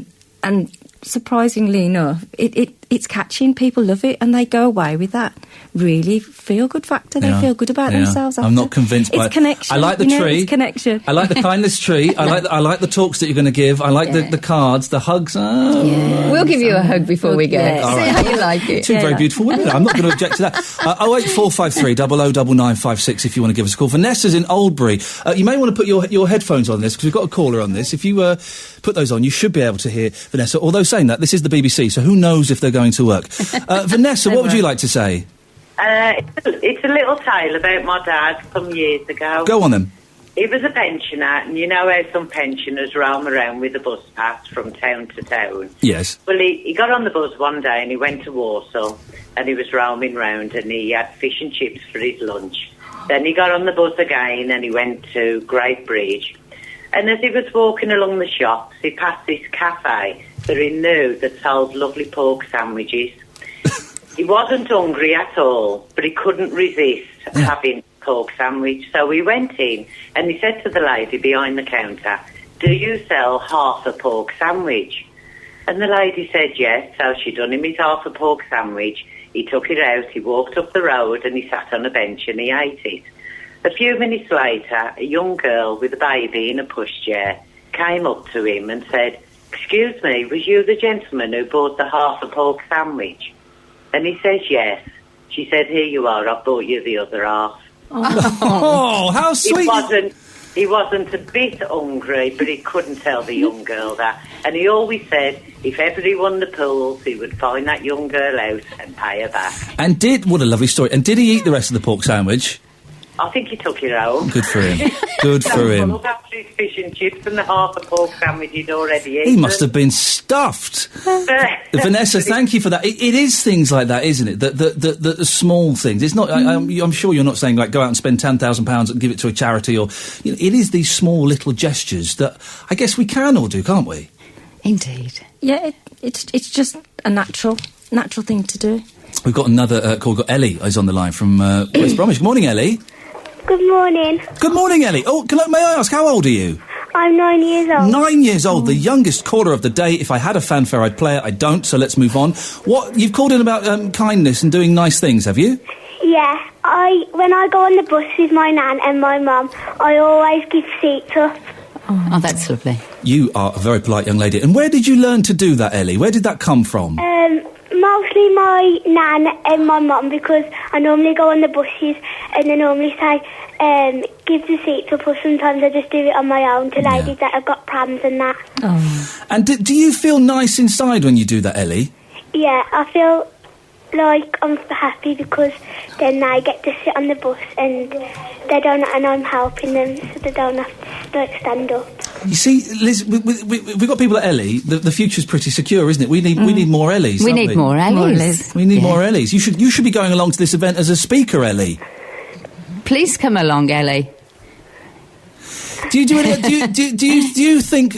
see other people that sitting down on buses, Ellie, that you think, oh, maybe that person should stand up, because there's an elderly person coming on? Yeah. Yeah? It's disappointing, isn't it? Listen, Ellie, it sounds like you've got your head screwed on the right way. Keep doing that and you're going to grow up to be a wonderful young woman. Thank you. Thank you, Ellie. Take care. Thanks for joining us, Ta-ta. Ellie. Thanks, Ellie. There you go, you see. Wasn't she just adorable? Yeah. She was fabulous. If people want to find out about your event, ladies, where do they go? What do they do? www.kindnessbirmingham.co.uk. OK, and it's on November the 10th. It is. And there will be hugs aplenty for anybody that wants them. Hugs aplenty. Give me something to do today. What can I do today, Jackie? Give me just a little something I can do to make the world a better place. You can pledge to come along on the day and be with us. I'm busy on the 10th. Oh, are you? You Apart from I can pledge it would be a lie. Yeah. And I wouldn't want to do that. That's not kind. Yeah. If you could just keep spreading the word for us, that's one of the biggest things. And also people can make donations online if they're not able to actually come on the day, so they can make cash donations online. We've had some amazing generosity from the people of Birmingham so far. As Jackie said, we would like donations of non-perishable foods or toiletries, but cash, of course, helps buy food for the Basket Brigade. So you could do that. That would be fantastic. I can have a little look at that. Listen, it's so nice to meet you. Jackie Lankevney, Liz Keeney, thank you so much for coming in. I wish you the very best of luck with everything that's going on. Right, I think it's time we played a little trail, should we? We're just talking about how wonderful Ellie was. Wasn't she delightful? What an absolutely wonderful young lady. More kindness, please. You can give me a call for the rest of the show, 08453 009956. What kind things have you done and that you have seen? You can also send me a text, 81333. Start your text, WM. We're going to continue talking today about the baby that was left in a plastic bag in a park. If you want to give us a call on that, 08453 009956 is the telephone number. Got lots of texts on this as well. Lots of texts. What's worse, how do we know if it's a girl or a woman that left the baby? From Millie of Aston, we don't. Lynn says, Iain, have you considered the fact that the baby may have been born to a young girl who told no one that she was pregnant and gave birth on her own? A terrifying thought. Please don't judge until the facts are known. We are painting with a very broad brush here this morning. We don't know the full facts to the story, so it'll be interesting, won't it, to see what comes out of this. And before people start having a go at the mother, we need to know all of the facts of why she left the baby in the park. She needs support, not people phoning radio stations to criticise her. She may be either a schoolgirl and or afraid to tell her parents. Well, what do you think? Do you have any sympathy for the mum? Earlier on, I spoke to Dr. Nick Ross. He's a clinical psychologist. Not Rick Norris, that's it, sorry, that's Nick Ross is somebody else, used to Crime Watch. Rick Norris, he's a clinical psychologist, and I asked him, did he have sympathy for the mum? I do, and the reason I say that is that women don't do this, Iain, unless they feel extremely hopeless about life. They have no hope. They are desperate, they are frightened, and they're almost always quite young, inexperienced, and with very little family support, or if they do have any family support, they're very fearful, and as I say, they've often kept the pregnancy away from parents, friends, relatives, and they're extremely lonely, and that's why they do such desperate things. So, what do you think? Sympathy for the mum that did this? This has really divided your opinion this morning. I thought, in terms of calls, this would be a clear-cut phone-in. That everybody would phone in and say, no sympathy for her at all. What she did was despicable. We've had a lot of that. We have had a lot of calls on the other side of the argument. People say, well, actually, we can't judge her. We don't know what she's going through.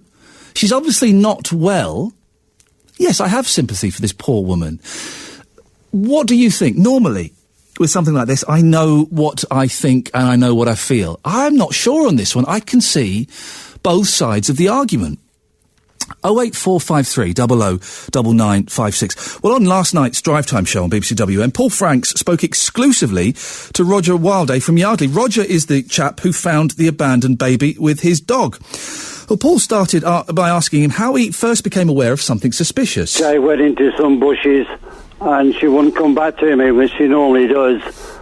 So I went to have a look what was going on and saw her carry her bag inside the bushes, and it moved. I thought, no, what's that?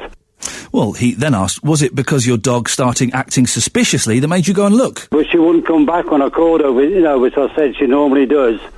So that made me go over to look. And I just thank God I did go and look. Paul then asked, and this is a question that's been raised this morning, what was the baby dressed in when you found her? There was a small blanket blue one up to her waist, and then she was bare from her waist upwards. Does that change it? Bare from her waist upwards.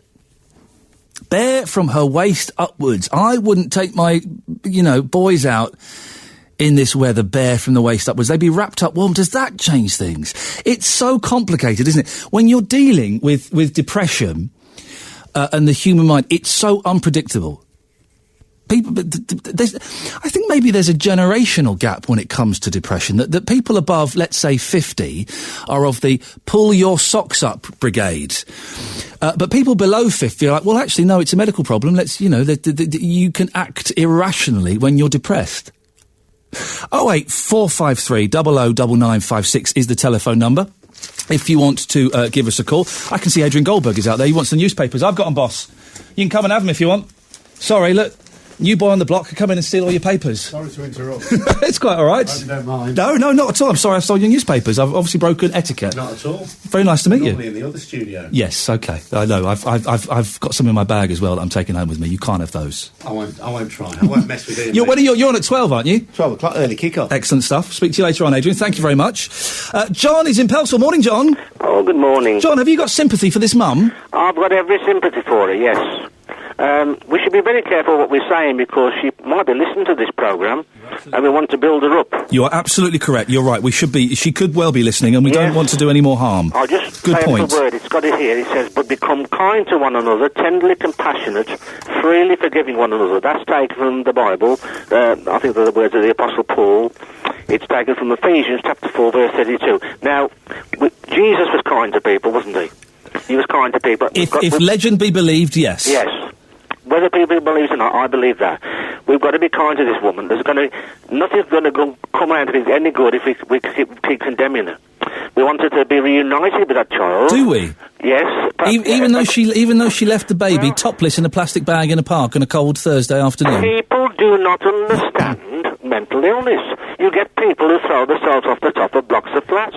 When your mind, I've been that way. I've had to seek help. And I seeked help from a man who helped me at an old people's home. I was visiting there, and I was going through a terrible... And he was a medical... What do you call it? A nurse at St Matthew's Hospital. Yep. And he told me to go to the eye doctors because I was going around the bend. I was saying things I shouldn't have done to people. I thought I'd done terrible things that I was ashamed of, you know what I mean? And I got so much guilt and all that. But I did find help, and I thank the medical people for that, you know? Okay. So... John, would you stay on the line for a second? I'm going to get Elsada on the line from Handsworth. Good morning, Elsada. Good morning. You've heard what John has said. He's got sympathy for the woman and says we shouldn't be judging her. Do you agree with that? Yes, we shouldn't not judge her, because you know what? Sometimes it's because it's the relation what your children have with your parents. If you have a good relation with your parents, I don't see nothing you could do that bad that you couldn't come to your parents and sit down and talk about it. Probably that girl don't have a relationship with their parents, because God give you children, and children is a blessing to you. And whatever your child do, it's your child. If you have a good relation with your daughter, once she get pregnant, she could come and sit down, although she probably feels shame and things, but she could come down and sit down and talk with the parents. And then the parents, they will come together and have a decision. But that girl probably, she don't have that relationship with her parents, so she gets scared, she fear. And with my opinion, I would pray to God that she could put it down on somebody's doorstep instead of carry it and put it in the bushes. But she didn't know, did she? She did put it in the bushes. Yeah, she should not put it in the bushes. Now listen, both of you, John and Elsada, it's interesting you've both come on at the same time, isn't it? Because you are both bringing, for the first time in this debate, a kind of religious, Christian perspective onto the argument. Yeah. And let's go to you, John, first of all. There is a chance, as we know, some people are turned off by religion. There is a chance that by talking about religion, we're actually scaring this poor mum away, aren't we? I don't really think so. I mean, what people can practice any religion or no religion they want. That's up to them. But I'll just say it has helped me. Yep. But I've also been helped, as I say, by the medical people.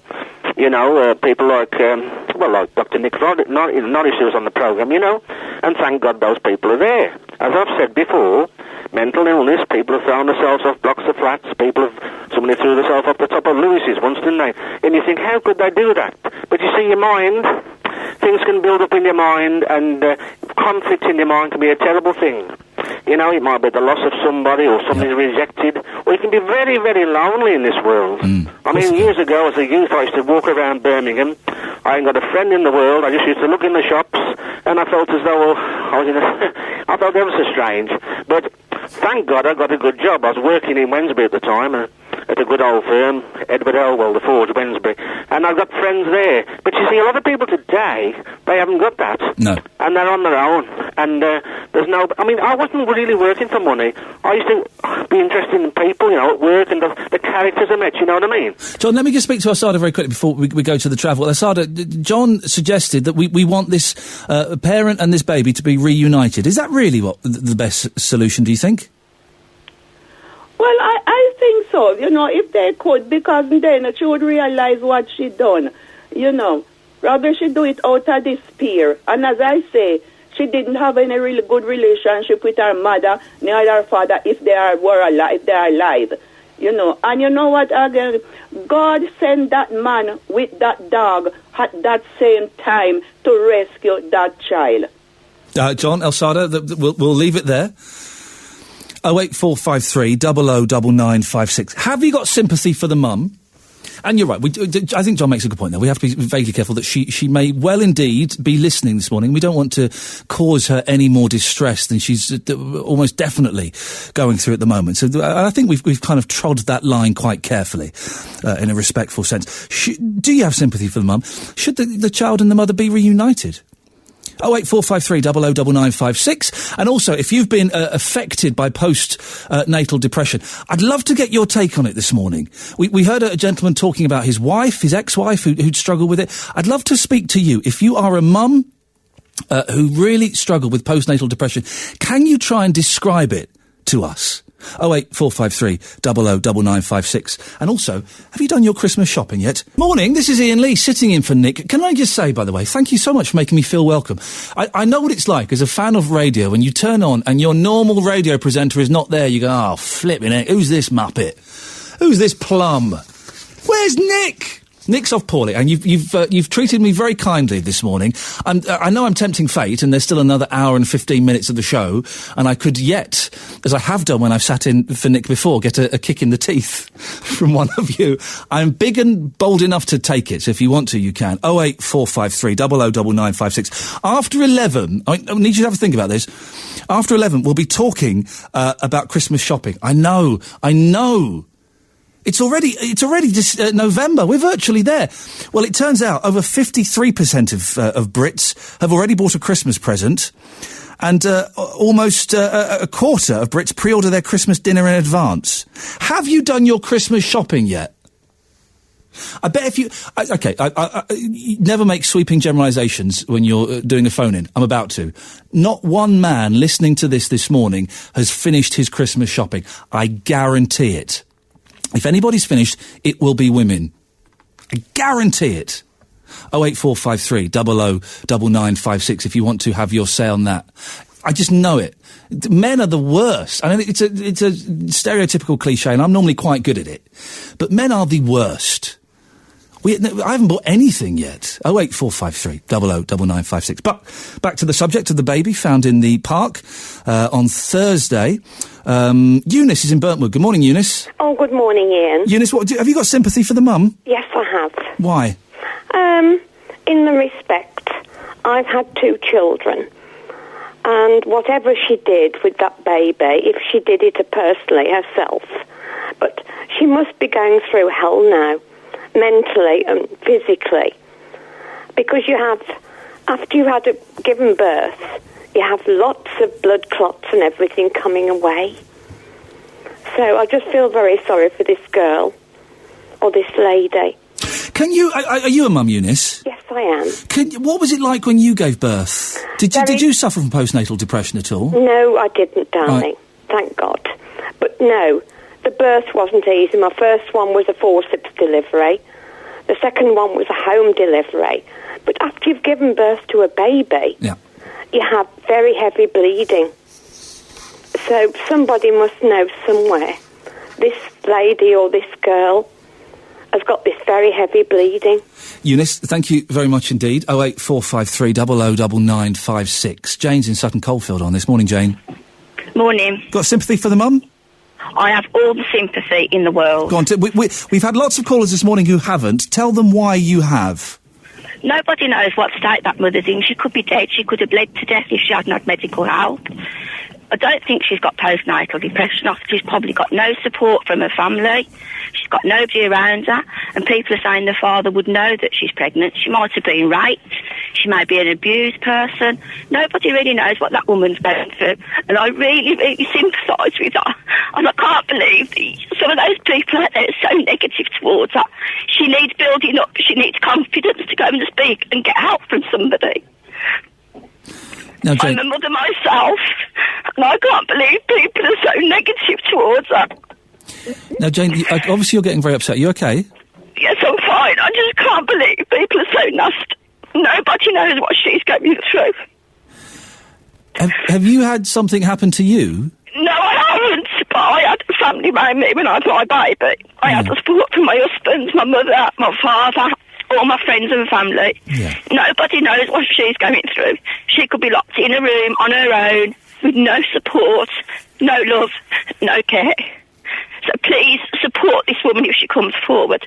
Stop giving negative vibes to her. If she's listening to this programme, she's probably gone into hiding now because she feels that she's done something wrong.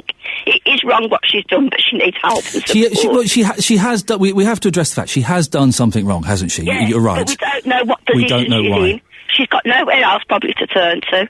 And regards the baby being left with just a blanket, she's probably got no money for anything else. We don't know what state she's in, where she's come from. That child should go back to her and try and bond with it. Putting it into care is not the answer, because the trauma of children going into care, it could be worse than not knowing who her mother is. She needs to be looked after by society. We're quick enough to hand out money to people who are on the dole and need benefits for this, that and the other, but we're not there for people who really need help. The thing is, Jane, I think that had she been able to ask for help, I think that society would have been there, wouldn't it? Yeah, but she probably doesn't know anywhere to go. You don't know how old she is. She's probably been thrown out by her parents because she's pregnant. She could be living rough. Well, Jane, now listen, you just I'm going to say this as delicately as I can. We have been accused of making sweeping generalisations and saying things we don't know. You are also, with the greatest respect, jumping to a lot of conclusions. So we just have to be careful. Yes, I know. But we don't. Yeah, but we need. Yeah, we need to find out where she is then sort her out. I think that has to be the priority. Can I ask, why has this has obviously affected you significantly. Why do you think it's affected you so much, this story? Because I'm a mother. Yeah. And I love my child. I work with children. I know different scenarios where children get left, abused, all different things. And I just feel that we need to support her. Jane, I appreciate your time this morning. Thank you very much indeed. Joined now by Emma Borg, who is from the charity Acacia. Good morning, Emma. Good morning. Thank you for having me on the show. Thank you for coming on. What exactly is Acacia? What do you do and how do you help people? Acacia is a charity that started in Sutton Coldfield, works across the whole of Birmingham now, with mothers that are suffering with symptoms of anxiety and depression, either through their pregnancy or after the birth of a baby, and that can continue up to the first year or two after the baby's been born. So predominantly it's the mother that we focus on. Obviously the baby is a priority as well, but mum's well-being. And what kind of help do you offer? A whole melee really of services. We befriend. That's our bread and butter of what we do. We find that befriending a mum is the best type of therapy, really. It's the most effective. We can also offer some cognitive behavioural therapy, but just offering that listening ear so that mum can offload how she's feeling is a very powerful thing. And then we would then listen to what's going on for her and help her and signpost her to relevant agencies. We would do home visits for our most poorly mums, and just like the callers before, the ladies that were talking about the acts of kindness, we tie into that agenda really, because Acacia do offer acts of kindness. So we do the things that maybe other people can't afford to do, give the time, the energy, the practical hands-on help. But most importantly, we don't judge them, and we come from a very sort of a position where it could be us. It could have been us like that. And for some of us it was very, very poorly after having our babies, to the point where we really didn't want to be here anymore. But it is amazing when a woman recovers from that very awful depression, because there is light at the end of the tunnel for women that are ill with depression. It's a treatable illness. And that is the important message to get across, isn't it? It is that depression, for the most part, is treatable, and it can sometimes take a while, but in most cases, it can be treated. It's the one illness that I always say, when you suffer very, very badly with it, really badly, and you actually think this is the end. But when recovery comes, it is amazing. Your life it's as though life is injected back into you, and then you grasp life with both hands, which is why we set Acacia up, because of that reason. Is depression enough, though, Emma, to on its own, to drive a mother to leave a baby in a plastic bag in a bush? Absolutely. It really is. Yeah, there are levels of depression, and, there are thousands of women walking around with a low-level depression, and they wouldn't even know it. They just don't feel themselves. But we go one deeper than that, and deeper again. And then you throw anxiety into the pot, and a newborn baby, and no love, because there's nobody around. You can become so severely depressed that you're out of your mind completely, and you can then become psychotic, which is the next stage on, and then you aren't yourself at all. So we must not judge this lady. This lady needs swift help as quickly as possible. And I can give you a telephone number. Give it to us just before the end. So if anyone's listening who wants to write it, go and get a pen and paper now. We'll give that in the next couple of minutes. We have had callers this morning, Emma, who don't have sympathy for this woman, who think it was a selfish act for her to do this, to abandon the baby like this. What would you say to those people? I'd say just check in with yourself again and have a think through your thoughts, because actually you may be coming from a completely different position here. It may well be that it's a position of ignorance around the illness, depression and anxiety. It may well be that something's happened to you in your life that's creating this anger and frustration around this situation. But, let's look at this. When the evidence is out and when we know the full story, then maybe we're in a position to have few more thoughts around it. But at the moment, we have a baby that needs its mother, and we have a mother that needs our help. Emma, give us the details. If people want to get in touch because they're struggling at home, how do they contact you? Okay. Acacia has a website. That's acacia.org.uk. It has a telephone number, which is 07869 100 499. And if you want to email, help@acacia.org.uk, or the office number for Monday morning to put referrals in, 0121 301 5990. Emma, I really appreciate your time this morning. Thank you very much for coming on, and we'll see what reaction we get to what you've had to say. Thank you very much. Emma Borg from the charity Acacia.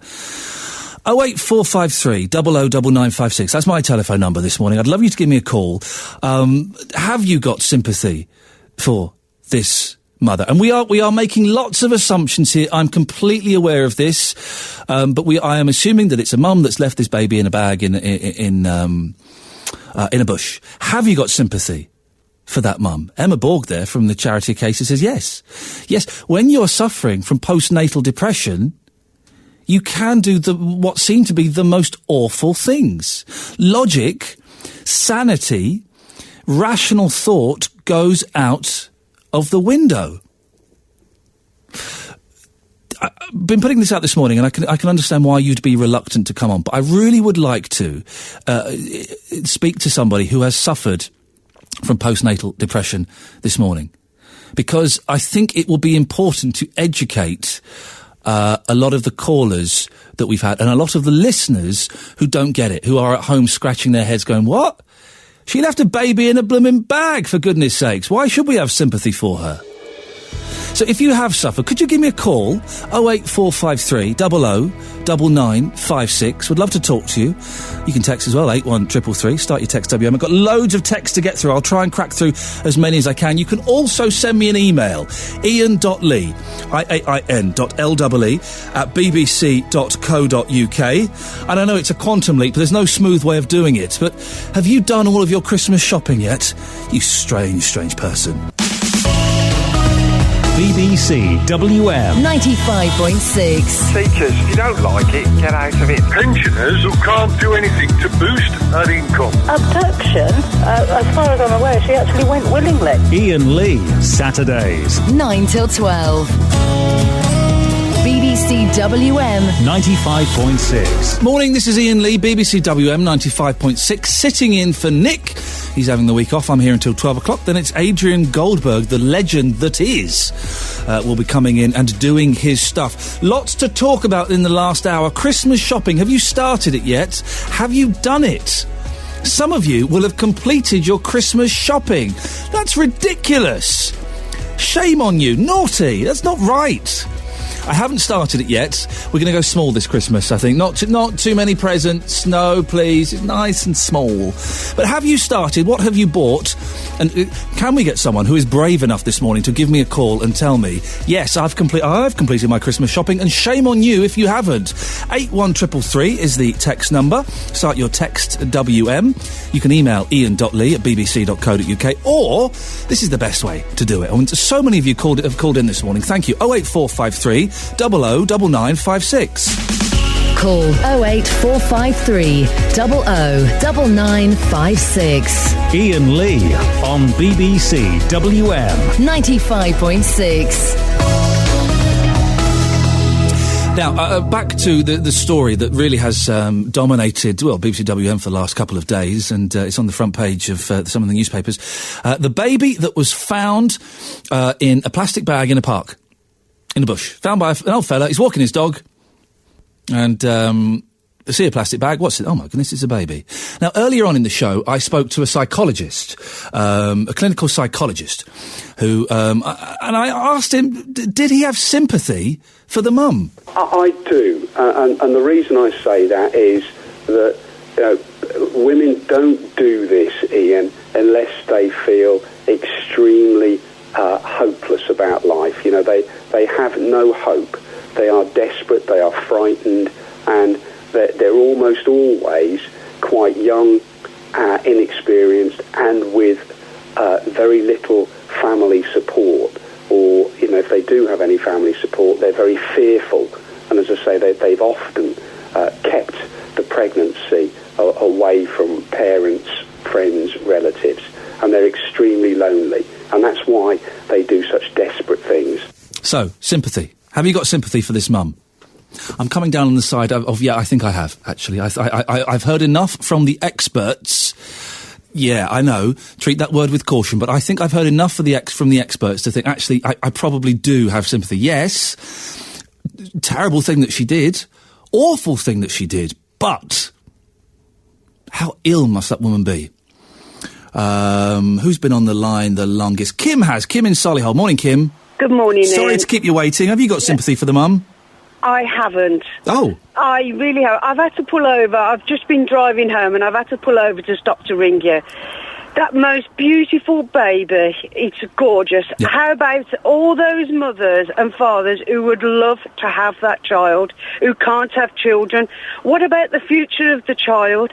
The mother can get over whatever she's done, how the child was conceived. I'm not interested, or for what reason or whatever. I don't want to know that. She left that child. That child deserves to be safe, happy, comforted, and have a lovely home and loved for the rest of its life. Yep. If the mother, when she gets better for whatever reason, wants to contact and say, well, yes, you want that child to be known as the baby that was left in the bush and the dog find it in a bag, I'm sorry. I am absolutely angry. What about all the children in this world who are not looked after, not cared for, don't love, haven't got no time for, got no money for whatever reason? Please, please, let somebody, for God's sake, say, let that child go to a loving family who can give it what it wants and what it deserves, and put what happened and how they found it behind that child. I just cannot believe how she might not even known she was pregnant. I don't know. I really don't know. She obviously couldn't turn to anybody. People are out there to help. She didn't want that. She could have took it to a hospital. She could have done anything, but she didn't. But Kim, and again, we're guessing, okay? But I would guess that she was confused. Yeah, she's ill. She might be in physical pain, mental pain. But please, that child didn't ask to be brought into the world. Let the child go on and have a loving family who can care for it, give it what it wants, love, everything, and knowing that child for the rest of its life is going to be happy. Kim, thank you very much for the call. Let's go to Kat. Kat, do you agree with Kim? Hello. Hello, Kat. Well, it's Pat. Oh, Pat, I do apologise. I know what it's like to want a baby. We was married 8 years, longing for a baby. We tried lots and lots of things. And of course, I was lucky. I was able to have a baby 1970. The baby was like a miracle baby. Wanted and wanted for many years of trying and longing for a baby. But this baby, what this programme is all about this morning, it's about the mother. It's a cry for help. She's desperate. And the way some of your listeners are putting their views across, and if she could listen to this programme, she's not going to turn for help. She's desperate. You don't know how minds work in that instant. She knew people went to that park with the dogs. There are people out there with families who do not support young girls. This young lady was so desperate, she got no one to turn to. You can hear today of teenagers that don't realise they're having a baby. I want this mother of this baby to get the help she needs. All these thoughts are negative. She's desperate. She's crying for help. And come on, young lady who's just given birth to your beautiful baby, shut your ears and go and get the help you need, young lady. That's all I'm going to say. It must be hard, Pat, for her to, if she wants that help, to go and ask for it. Well, my prayer is this. Come and get the help you need. After you've given birth, you need help. medically. Also, she must need help mentally. Yeah. She is not thinking straight. If you can hear me, you can phone me up. I don't even know your name, my love. I want to help you. Pat, I'm sure there are lots of other people that would like to help the young mother as well. 08453 00 9956 is the telephone number, and we've certainly mentioned a couple of options on the air this morning. Acacia, we spoke to earlier on, I'm sure would happily speak to this young mum. And there are various other people as well, the Samaritans, the local hospital, all of these people would be willing to help in their own unique ways. Mo is in Tamworth. Good morning, Mo. Good morning, Ian. Mo, what would you like to say? Well, I unfortunately I haven't heard all your programme. I've not long got back. So I've not tuned in about. I'll let you off this once. Pardon? I'll let you off just this once. Don't do it again. Okay. Thank you for that.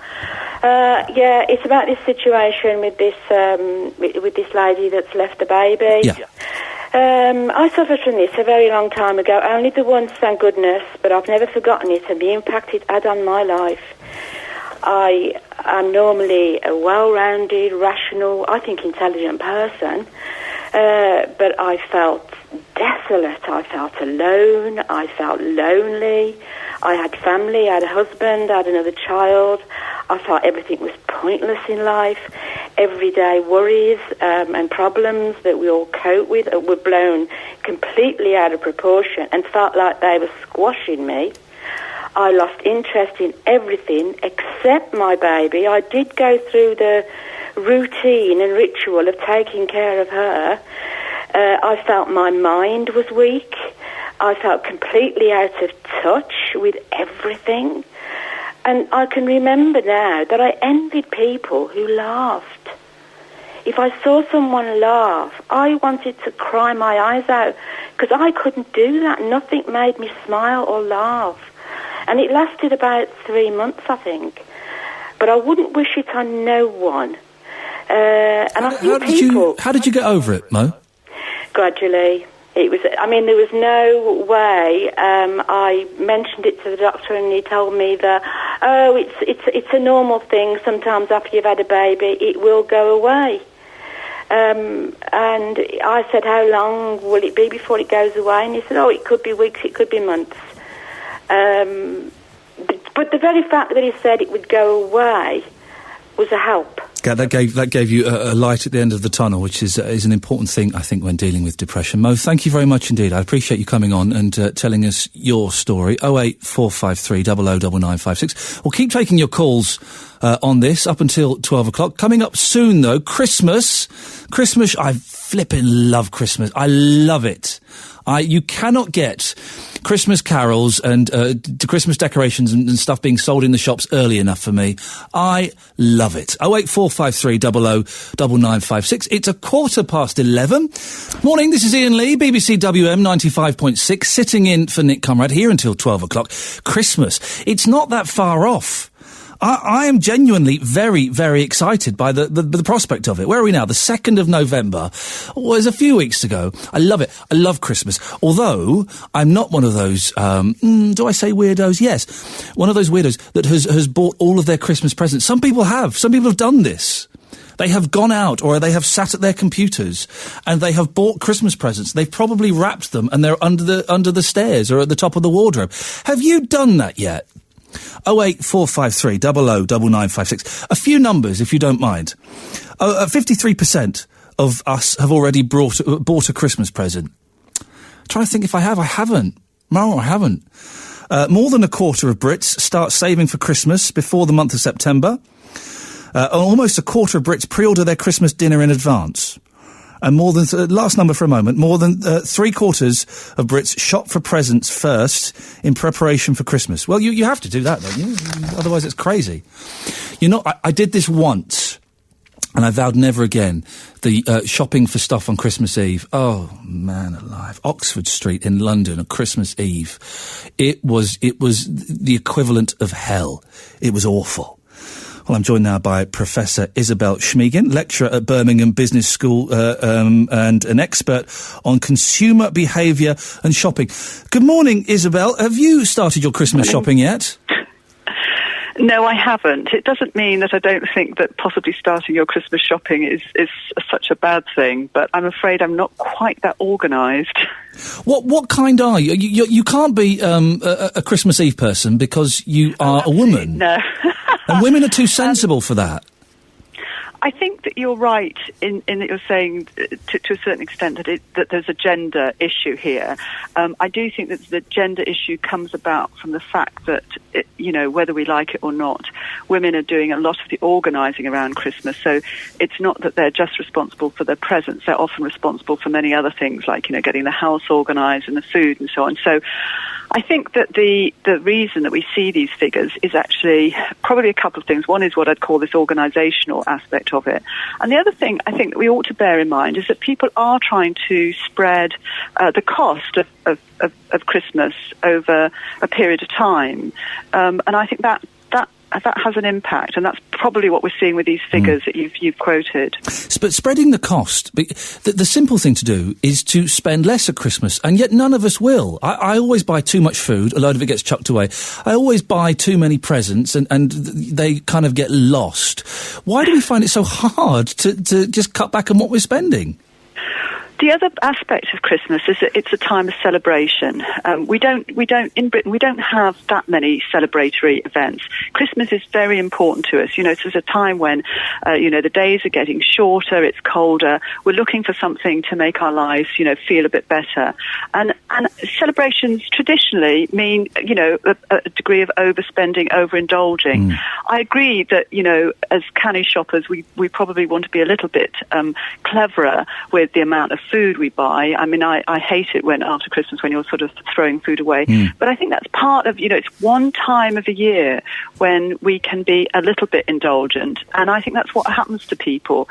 That's not to say that for lots of people it isn't, quite tough. And they will be looking to, sort of buy some things now. There are lots of special offers in the supermarkets. They'll be buying some stuff now so that they can spread the cost. I was hearing either today or yesterday on the news somewhere that a significant number of people are going to be going to payday loan places to pay for Christmas. That's got to be one of the worst ideas, hasn't it? Well, I feel incredibly strongly about the whole payday loan situation. However, I also recognise that amongst the very, cash-strapped amongst us, they still have the need and the desire to celebrate Christmas. And if that is the only way, then that's what they're going to do. What I would like to see is, what the government has been, trying to do, and people to actually sort of manage the whole sort of payday loan thing. I mean, I would really hope that people can sort of find other ways to do it, because it's a terrible thing that after Christmas you're going to be left with debt that you really shouldn't have. But, people want to be able to have a time of joy with their families and to be able to sort of spend money on their children. It's very, very difficult, that. I agree. If I remember correctly, last year, the last couple of years, Christmas in terms of for shops, their numbers were down a lot and everyone sort of waited till the New Year's sale. Is that the best way to do it? Maybe do Christmas 2 weeks later? I think that what we've got at the moment is a lot of shops, looking to get people in. There's all kinds of different factors that make people shop at different times. We know, for example, that the weather is a major factor. If it's not very cold, people don't go out and buy coats and boots and so on. So I think that what I would recommend to most people is really look around from week to week at which shops are having, discounts, bargains, those kinds of things, and carefully choose the time you're going to shop. Now, some of that will be before Christmas. I mean, in the past, we've had some of the major retailers, having these one days, Fridays or Mondays or whatever, where they're, heavily discounting items. Look out for those, listen to the radio, look in your local newspapers to see when these things are happening, and just try not to kind of overspend when you see these, but sort of try to look for the opportunities to save a little bit of money where you can. Surely the best way to save money, and this is how I've done my Christmas, and I am partly responsible for the death of the high street. Everything's cheaper online. Just do it all online, and then it gets sent to your front door. Well, I agree with you in as much as that those of us who are able to, because there is a sort of that factor to it. You have to be on the internet. You have to be, have the credit cards or debit cards to be able to do it. And also, there are lots of offers online too. I think that we have to realise that the high street is suffering. The only thing that I would say is that there is still plenty of little kind of niche shops around where there are things that you might find that you're not necessarily going to find online. So again, I think people really sort of need to sort of sit back, think about who they're buying for, and then look at the best place to to find the things that they want. Professor Isabel Schmiegin, I appreciate your time this morning. Lecturer at Birmingham Business School, University of Birmingham. Are we will this be the first show on BBC WM to play a bit of a Christmas song? Shall we? Oh, well then let's do it. I think that may officially be the first Christmas song spotted on British radio. I think I may be responsible for that. I can only apologise. I'm not going to apologise. I love it. I love it. Another person who loves it as well is Andy Park, Mr. Christmas. Good morning, Mr. Christmas. Good morning and a very Merry Christmas to you all. In Birmingham, is it? Yeah? Yeah, we're in Birmingham, yes. Now, you're nuts, aren't you? No, I'm not. I'm crackers, but not nuts. But you celebrate Christmas every single day. Why? I do. I tell you, I've loved Christmas I loved Christmas as a kid, and ever since then, I've sort of, I still loved it. And in 1993, I decided to start celebrating Christmas every single day of the year. But one of I remember being a kid and saying to my mum, why can't we have Christmas every day? Oh, you wouldn't appreciate it if you had it every day. And you can't appreciate it, can you, Andy? No, well, I will tell you, it's quite an expensive thing. It means me buying me presents for myself every day and I open them the next day. Christmas food, drink, all through the year. There's decorations. I got the tree up all year round. Hang on a second. Are you having a Christmas dinner every single day of the year? Every single day, and I've just been out to buy 2 turkeys for today and tomorrow. So my Christmas dinner will be ready about 10 to 3 today, and just sit down really and watch the Queen's speech on DVD and do everything Christmas. I do everything today what you would do Christmas Day, and it's lovely. It really is. I think I'm going to try and entice all your listeners to do the same. You will really enjoy it. There's so many things I want to say, and I'm just working out what I can get away with. Right. Okay. So, does anybody else share this with you, Andy? Have you got a partner that shares this with you, or family, or friends, or is it just you? I've got lots of family, and I've got lots of friends and neighbours, and they know that I celebrate Christmas every day. But the thing is, I mainly do it on myself. I've got a lady friend here and there, and I just love to invite them in. If the neighbours see me having Christmas Day, I'll say, come on, have a mince pie, pull a cracker, let's have a bit of Christmas cake together or whatever, and sometimes give presents away and always give a card. I tell you what, I really fancy some roast potatoes now. Some roast potatoes and parsnips will go down a treat. What does your Christmas dinner entail, Andy? What are you having today? Well, I have a full Christmas spread of sprouts, carrots, obviously turkey, lovely thick gravy and all the trimmings, a glass of champagne and a glass of sherry as well. And it's every day. How can you afford this, Andy? Well, I'm very successful in the record business, and I make records, and I make quite a lot of money for them. Perhaps one day you might want to look at my website, mrchristmas.co.uk, and see what I've got there, and that's how I earn all my money. Okay, fantastic. And what have you got yourself for Christmas this year? You mean today? Yes. Bought myself a lovely designer shirt, bought a gold bracelet as well, and tomorrow I'm thinking of really going mad. I just bought myself a Mercedes car, and that's the best present I've had for a long time. But I just keep on going, I've spent about £500,000 on Christmas so far, since 1994. It's a lot of money, but I've had a lot of fun with it all, and I've really enjoyed myself doing what I'm doing. I don't know if I think you're brilliant, or I don't know what I think, Andy. This is the most confusing call I've ever had. Do you have Christmas decorations outside your house? No, that's one thing I don't do, because the weather seems to deteriorate them. But I've got a lovely lot of Christmas decorations inside the house all year round. Yeah. And when you mention your lady friends, when you bring a lady friend home, or someone comes in to read the gas meter or whatever it is, what do they say? I've got a lot of explaining to do. I bet. But they know who I am, because I'm quite well known as Mr. Christmas. Yeah. From Melksham in Wiltshire and all that stuff. And I just explain what I do and give them a Christmas card, and they're thrilled to meet me. And I've always been genuine quite generous to them and give them a glass of sherry and a mince pie and all that stuff. They love coming to see me. Where do you get mince pies in the middle of July? Do you know, I get them made for me specially. I can buy them up till about, end of January normally, but then it gets hard to get, fresh sprouts then, but I just buy frozen sprouts. But the mince pies, I get them made from a lady in Trowbridge in Wiltshire. Yeah. She does a brilliant job. I just carry on through the year, and by the time November comes, you can start buying mince pies again. Beautiful.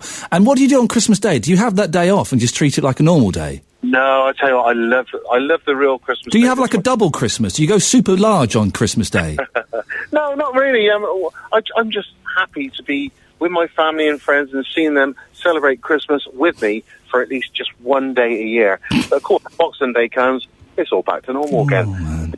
Having Christmas Day on my own again. But perhaps you should come down one day and do the show from my house. I think I'm busy then, but thanks. Well, finally, Andy, what's the best Christmas Day film of all time? I think it's A Wonderful Life, or basically, the Santa Claus. I think that's the two films that I really do remember. Okay. The Magnificent Seven. That's always on. That's always a great. It's the Italian Job for me. Yeah. Yeah, it's the Italian Job. It's my Christmas film. Is it? Yeah. Oh, I don't know. How about The Great Escape? Do you remember that? Yeah, The Great Escape will do. Steve McQueen, yeah. You tend to see the same films all over Christmas. I bet you do. They're spectacular films. They're lovely to watch. Now, Andy, listen, you're a good sport. I appreciate you coming on. We're going to play the second Christmas song of the year so far, and you've chosen it. Which one have you chosen?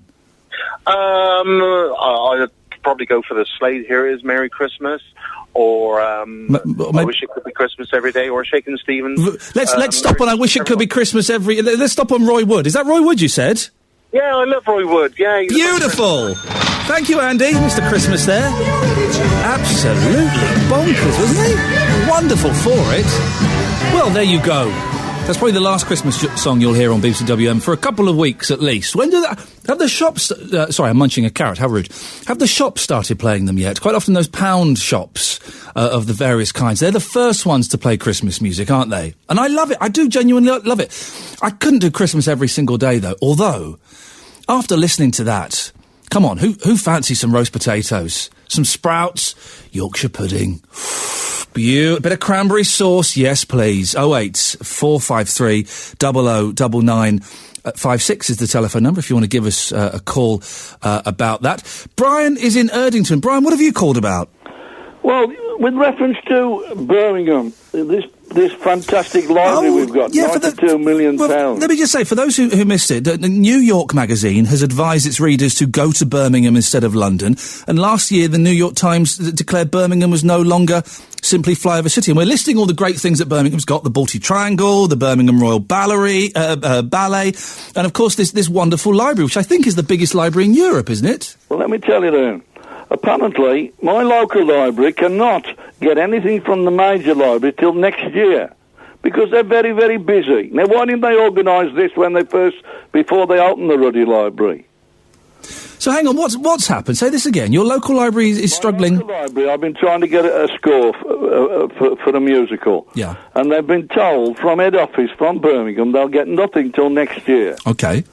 Now, what I'm trying to say is, and also, I've tried to get in touch with Birmingham. Apparently, someone's got this particular score on hire at the moment. Yes. And it will go back to Birmingham. Right. But I can't get in touch with Birmingham Library to find out. If I go all the way over to Birmingham and find it's not there, it's a wasted journey. Have you got the internet? No, I haven't. Has your local library got the internet? Yes. Right. Go to your local library. Yeah. And contact the big Birmingham Library via the internet. And you could request it that way. That might be a way around it. But they won't send anything out, apparently. Even the local libraries cannot get anything till the end of January because they're so busy with sorting their books out. What musical score is it you're after? Love Never Dies. It's a sequel from Phantom of the Opera. I'm perfecting one particular number in there, and I perfected the number. But I haven't got the music, if you know what I mean. So you've been doing it by ear? Yes. Are you a pianist? No, I sing. Oh, you sing. Can you give us a little blast now, Brian? Yes. What do you want me to sing? Well, let's have a bit of Love Never Dies from Love Never Dies. Well, What about Bring Him Out for Les Mis? Beautiful, why not? Right. God on high, hear my prayer. In my need, you have always been there. He's young, he's afraid. Let him be, let him live. If I die, let me die. Let him live. Bring him home. Bring him home. Bring him home.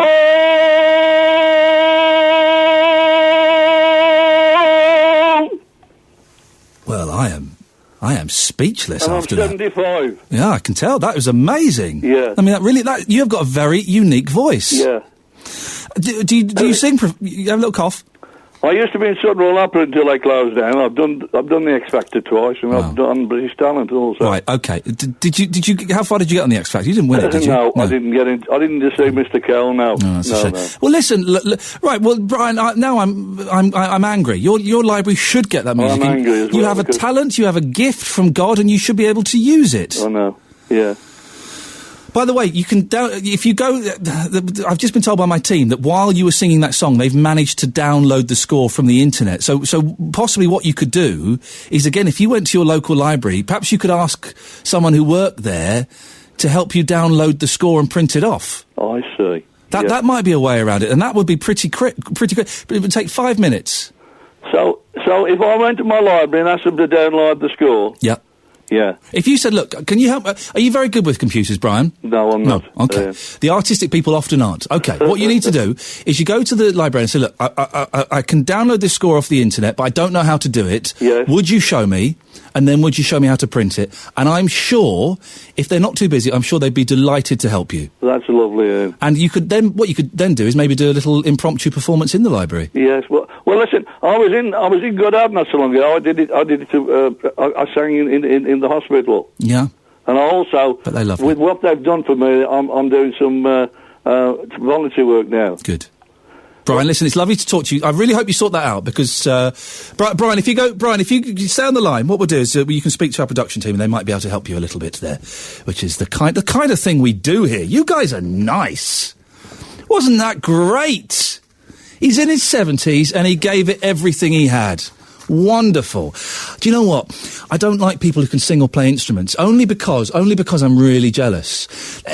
I'm sure all of us working on this show this morning have at some point in our life realised we can't sing. And when you realise it, when you actually go, do you know what? No, I haven't got a good singing voice. It's a real disappointing thing. It's a real low point in the life. Right, last 20 minutes of the show. Let's have a quick roundup of the things we've been talking about. We've been selling Birmingham. Birmingham is apparently big business in New York City in the United States. Do you agree? Do you agree with the New York Times that Birmingham is no longer simply flyover city, but a big-shouldered, friendly and fun place? Or, as a couple of our callers who live in Birmingham have said, no, they've got it all wrong. The buses are awful, there's nothing to see. 08453 009956. No one has called in to say that they've done all their Christmas shopping yet, which is good. It means you're all sensible people. You can do if you want. And also, the story that was really, we've had tears and we've had shouted, raised voices this morning on this. The incredible story of a gentleman walking his dog Thursday in a park in Birmingham. The dog goes over to a bush, has a little sniff, then lies down, won't move. So the dog's owner goes over and has a look and sees what happens, sees what's going on. And it turns out he finds a baby. Well, he finds a baby in a plastic bag in a bush. On last night's Drive Time show on BBC WM, Paul Franks spoke exclusively to Roger Wilday from Yardley. Roger is the gentleman who found the abandoned baby. And Paul started by asking him how he first became aware that there was something suspicious. Well, it was an interesting story, and Roger spoke eloquently about what had happened, and this is what he had to say. I went into some bushes, and she wouldn't come back to me, which she normally does. So I went to have a look what was going on, and saw her carry a bag inside the bushes, and it moved. I thought, no, what's that? Well, he then asked, was it because your dog started acting suspiciously that made you go and look? There was a small blanket blue one up to her waist, and then she was bare from her waist upwards. Paul Franks asked, you heard that the baby was bare from the waist upwards. So what do you think? Have you got sympathy for the baby's mum? I'm coming down on the side of yes. What she did was awful and shocking, and but I've come down on the side of thinking, actually, she's obviously got me in a lot of pain. 08453 009956. We'll speak to Mohammed about Mr. Christmas after this. Call 08453 009956. Iain Lee on BBC WM 95.6. Mohammed, you heard Mr. Christmas who is on. He celebrates Christmas every single day of the year. He's having Christmas dinner today. He had it yesterday. He's going to have it tomorrow. He sounds like a lot of fun, doesn't it? Yeah, he's got more money than Brian's. Really? Yeah, I think so, yeah. Why? Well, I mean, come on. Who'd celebrate anything? Who'd celebrate everything every day of the week? But it's nice. Christmas is fun, isn't it? Do you enjoy Christmas? Well, I don't celebrate it now because I'm a Muslim now, but even when I was non-Muslim, no, I didn't like Christmas at all. I hated it, Why not? Too many hypocrites around, and, even when I used to drink, you go to a pub around about Christmas time, you can't get into the local bars where you used to drink. Oh, you don't want to go to a pub at because Christmas. all the people who go out at Christmas never use the pubs in the year round, and you can't get in. That seat's taken. But Mohammed, it's nice, isn't it? It's nice because there's good food. You get good food at home. Yeah. Good programmes on the telly. You get good food if you can afford it. Your family get together. You spend time with your family. Yeah, but you get good food if people can afford it. There's a lot of people out there who can't even afford Christmas. All right, and he does it every day. Forget the affording Christmas. You get the closeness, the spiritual bonding of being with your family and people that you love. No, I don't agree with it. You don't agree with being with people that you love? Well, I don't have any family anyway, for a start. Well, I do have family, but we don't talk. But we can't begrudge Mr. Christmas for celebrating every day. Surely, it's a wonderful thing. It doesn't make any sense. Wow. It doesn't make any sense to me whatsoever. How do you want to celebrate Christmas every day? Who wants to sit down and have turkey every day of the week? It could be Christmas every day. Oh, God. When the band starts... Come on, sing with me, Mohammed. I wish it could be... Sing with me. Sing a bit of Roy Wood. No, I'll sing Birmingham City song for you when I go down there today. Well, then, thank you very much for that. Can I just say, what a wonderful team we have here at BBC WM. They have sent the score of that song to Brian. Well done, you. Good work. You see? It's all wonderful. We're being kind. The Christmas spirit. This show is very uplifting, I think. It's 11:45, or thence about. Let's get the latest travel now. Here's Liz. Liz? Yes? What's your problem with Christmas? I don't celebrate it. Why? Because I'm Jewish. Yeah, but you can still enjoy Hanukkah. it. Yeah, you can still enjoy Christmas Day, miserable EastEnders, presents, hanging out with friends and stuff. Well, no, because I work, so the people who do celebrate Christmas can be with their families. Well, that's Christmas generous. That's what Christmas is about. It's not about presents, especially, or all this nauseating commercialism. It's just being with your family and being a bit reverent. You're right. You're right. It is all about that. But presents are also brilliant, aren't they? Yeah. They are. Although I've got Hanukkah before that. That's the end of this month, so I'm all geared up for that. Do you get presents for Hanukkah? You do. You get one present every night for 8 nights. Oh, that's not bad going. Because it's a festival of light. So. Liz, thank you very much. This is Iain Lee on BBC WN, sitting in for Nick Conrad here until 12. Then at 12, Adrian Goldberg comes in and takes over. Morning, Adrian. And I'm sitting in today for Daz Hale. Normally does the early kick-off. A fantastic job between 12 and 2. I don't know what's going on with these slackers. I have no idea. But knowing Daz, he'll be down the Molineux this afternoon. Wolves playing Stevenage. I'll be off down the Albion a little bit later on for the game against Crystal Palace. And it's a game against Crystal Palace that really resonates in my my mind. One of the most important goals in my club's history that I ever saw was the goal scored by Bob Taylor, who scored the winning goal against Palace. It was a 2-0 victory back in 2002. And at that point, Albion hadn't been in the top flight since about 1985. So there we go. It was 20-odd years. I have to say, you are speaking a foreign language to me. What, football? Yeah, I'm not a football... You're joking. No, I know. Look, you actually recoiled with disgust then. I'm not a football man. I might get out and get up and leave the room at this point.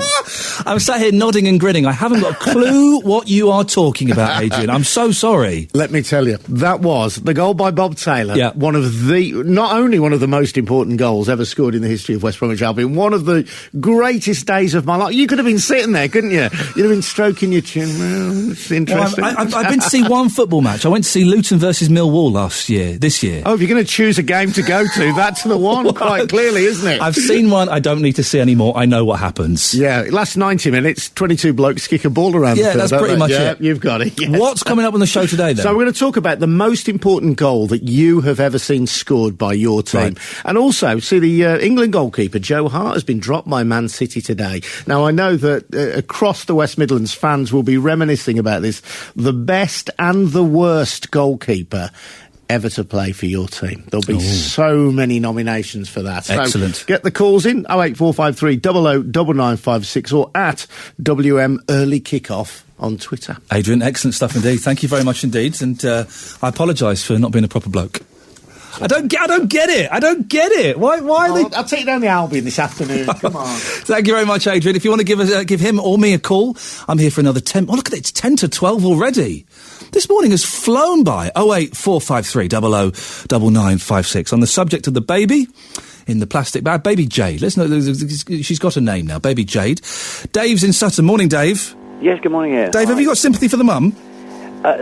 Yes, I have. I mean, we're all speculating as to her condition and everything else, but there is one extremely important part of this whole story that's been completely overlooked. Go on. And that's the dog herself. I believe it was very fortunate that it was a fairly elderly female dog that found the bag. Had it been a puppy, and particularly a male, I mean, the female dog will have maternal instincts anyway. A young puppy or a male, slightly more aggressive dog could we could be reporting an entirely different outcome. Yes, you're absolutely right. We have had, yes, and someone alluded to that earlier on. We have had people saying, well, she left, the baby was left in a public place where the mum knew that people would find it or a dog would find it. But you're right. Had it been a different dog, this whole event could be even more tragic than it is already. Yeah. Should we, if we find the mum, if she comes out, and she will be found at some point, and I hope she's well and that she receives the care she needs, should she be reunited with the baby, do you think, Dave? Well, obviously, it's going to be a while before that's considered. Her help, I think, is vital, and reasons and everything else has to be looked into. So that's to be decided by people. Dave, just going off on a tangent, I hope it's not too inappropriate. You sound like a sensible bloke. I bet you haven't done any of your Christmas shopping yet, have you? Not for next year, no. Have you done this year's? No. Good. I've got a couple of bits, but...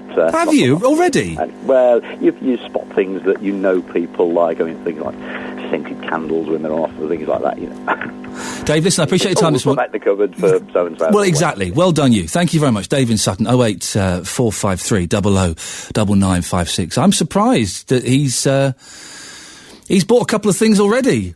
Scented candles. Always a nice gift. I always buy I've often bought scented candles for people, and received them myself, but does anyone actually use them? Does anyone use them? I'm not totally sure. You can give me a call about that or about any of the things we're talking about this morning. Let's do some of these texts. I've had so many texts this morning, I've not had a chance to get through some. Lots of texts about the... I don't know what this text's about. Jay says, I can't see the point of Londoners. They're all stuck-up swines. Keep them down south. We don't want them in the Black Country. Is he talking about me? Is that a reference to me? Technically, I'm not a Londoner. I'm from Slough. I know. On the subject of the baby Jade that's been found, how can you not have sympathy with the poor mother, says Lisa from Sutton. She's probably scared to death. She's in need of help, not criticism. Nat says, all mums know when you have a baby, a midwife comes to your house for the next week to do checks. So if a midwife hasn't reported she can't get hold of her mother to see her and her baby, then maybe the pregnancy was a secret. I feel she could have left the baby on a doorstep or something if she didn't want her. Glad the baby as well. 08453 009956. Last 5 minutes of the show. Who's going to be the last caller of the show? Sympathy for the mum? I think I started off being unsure and indifferent.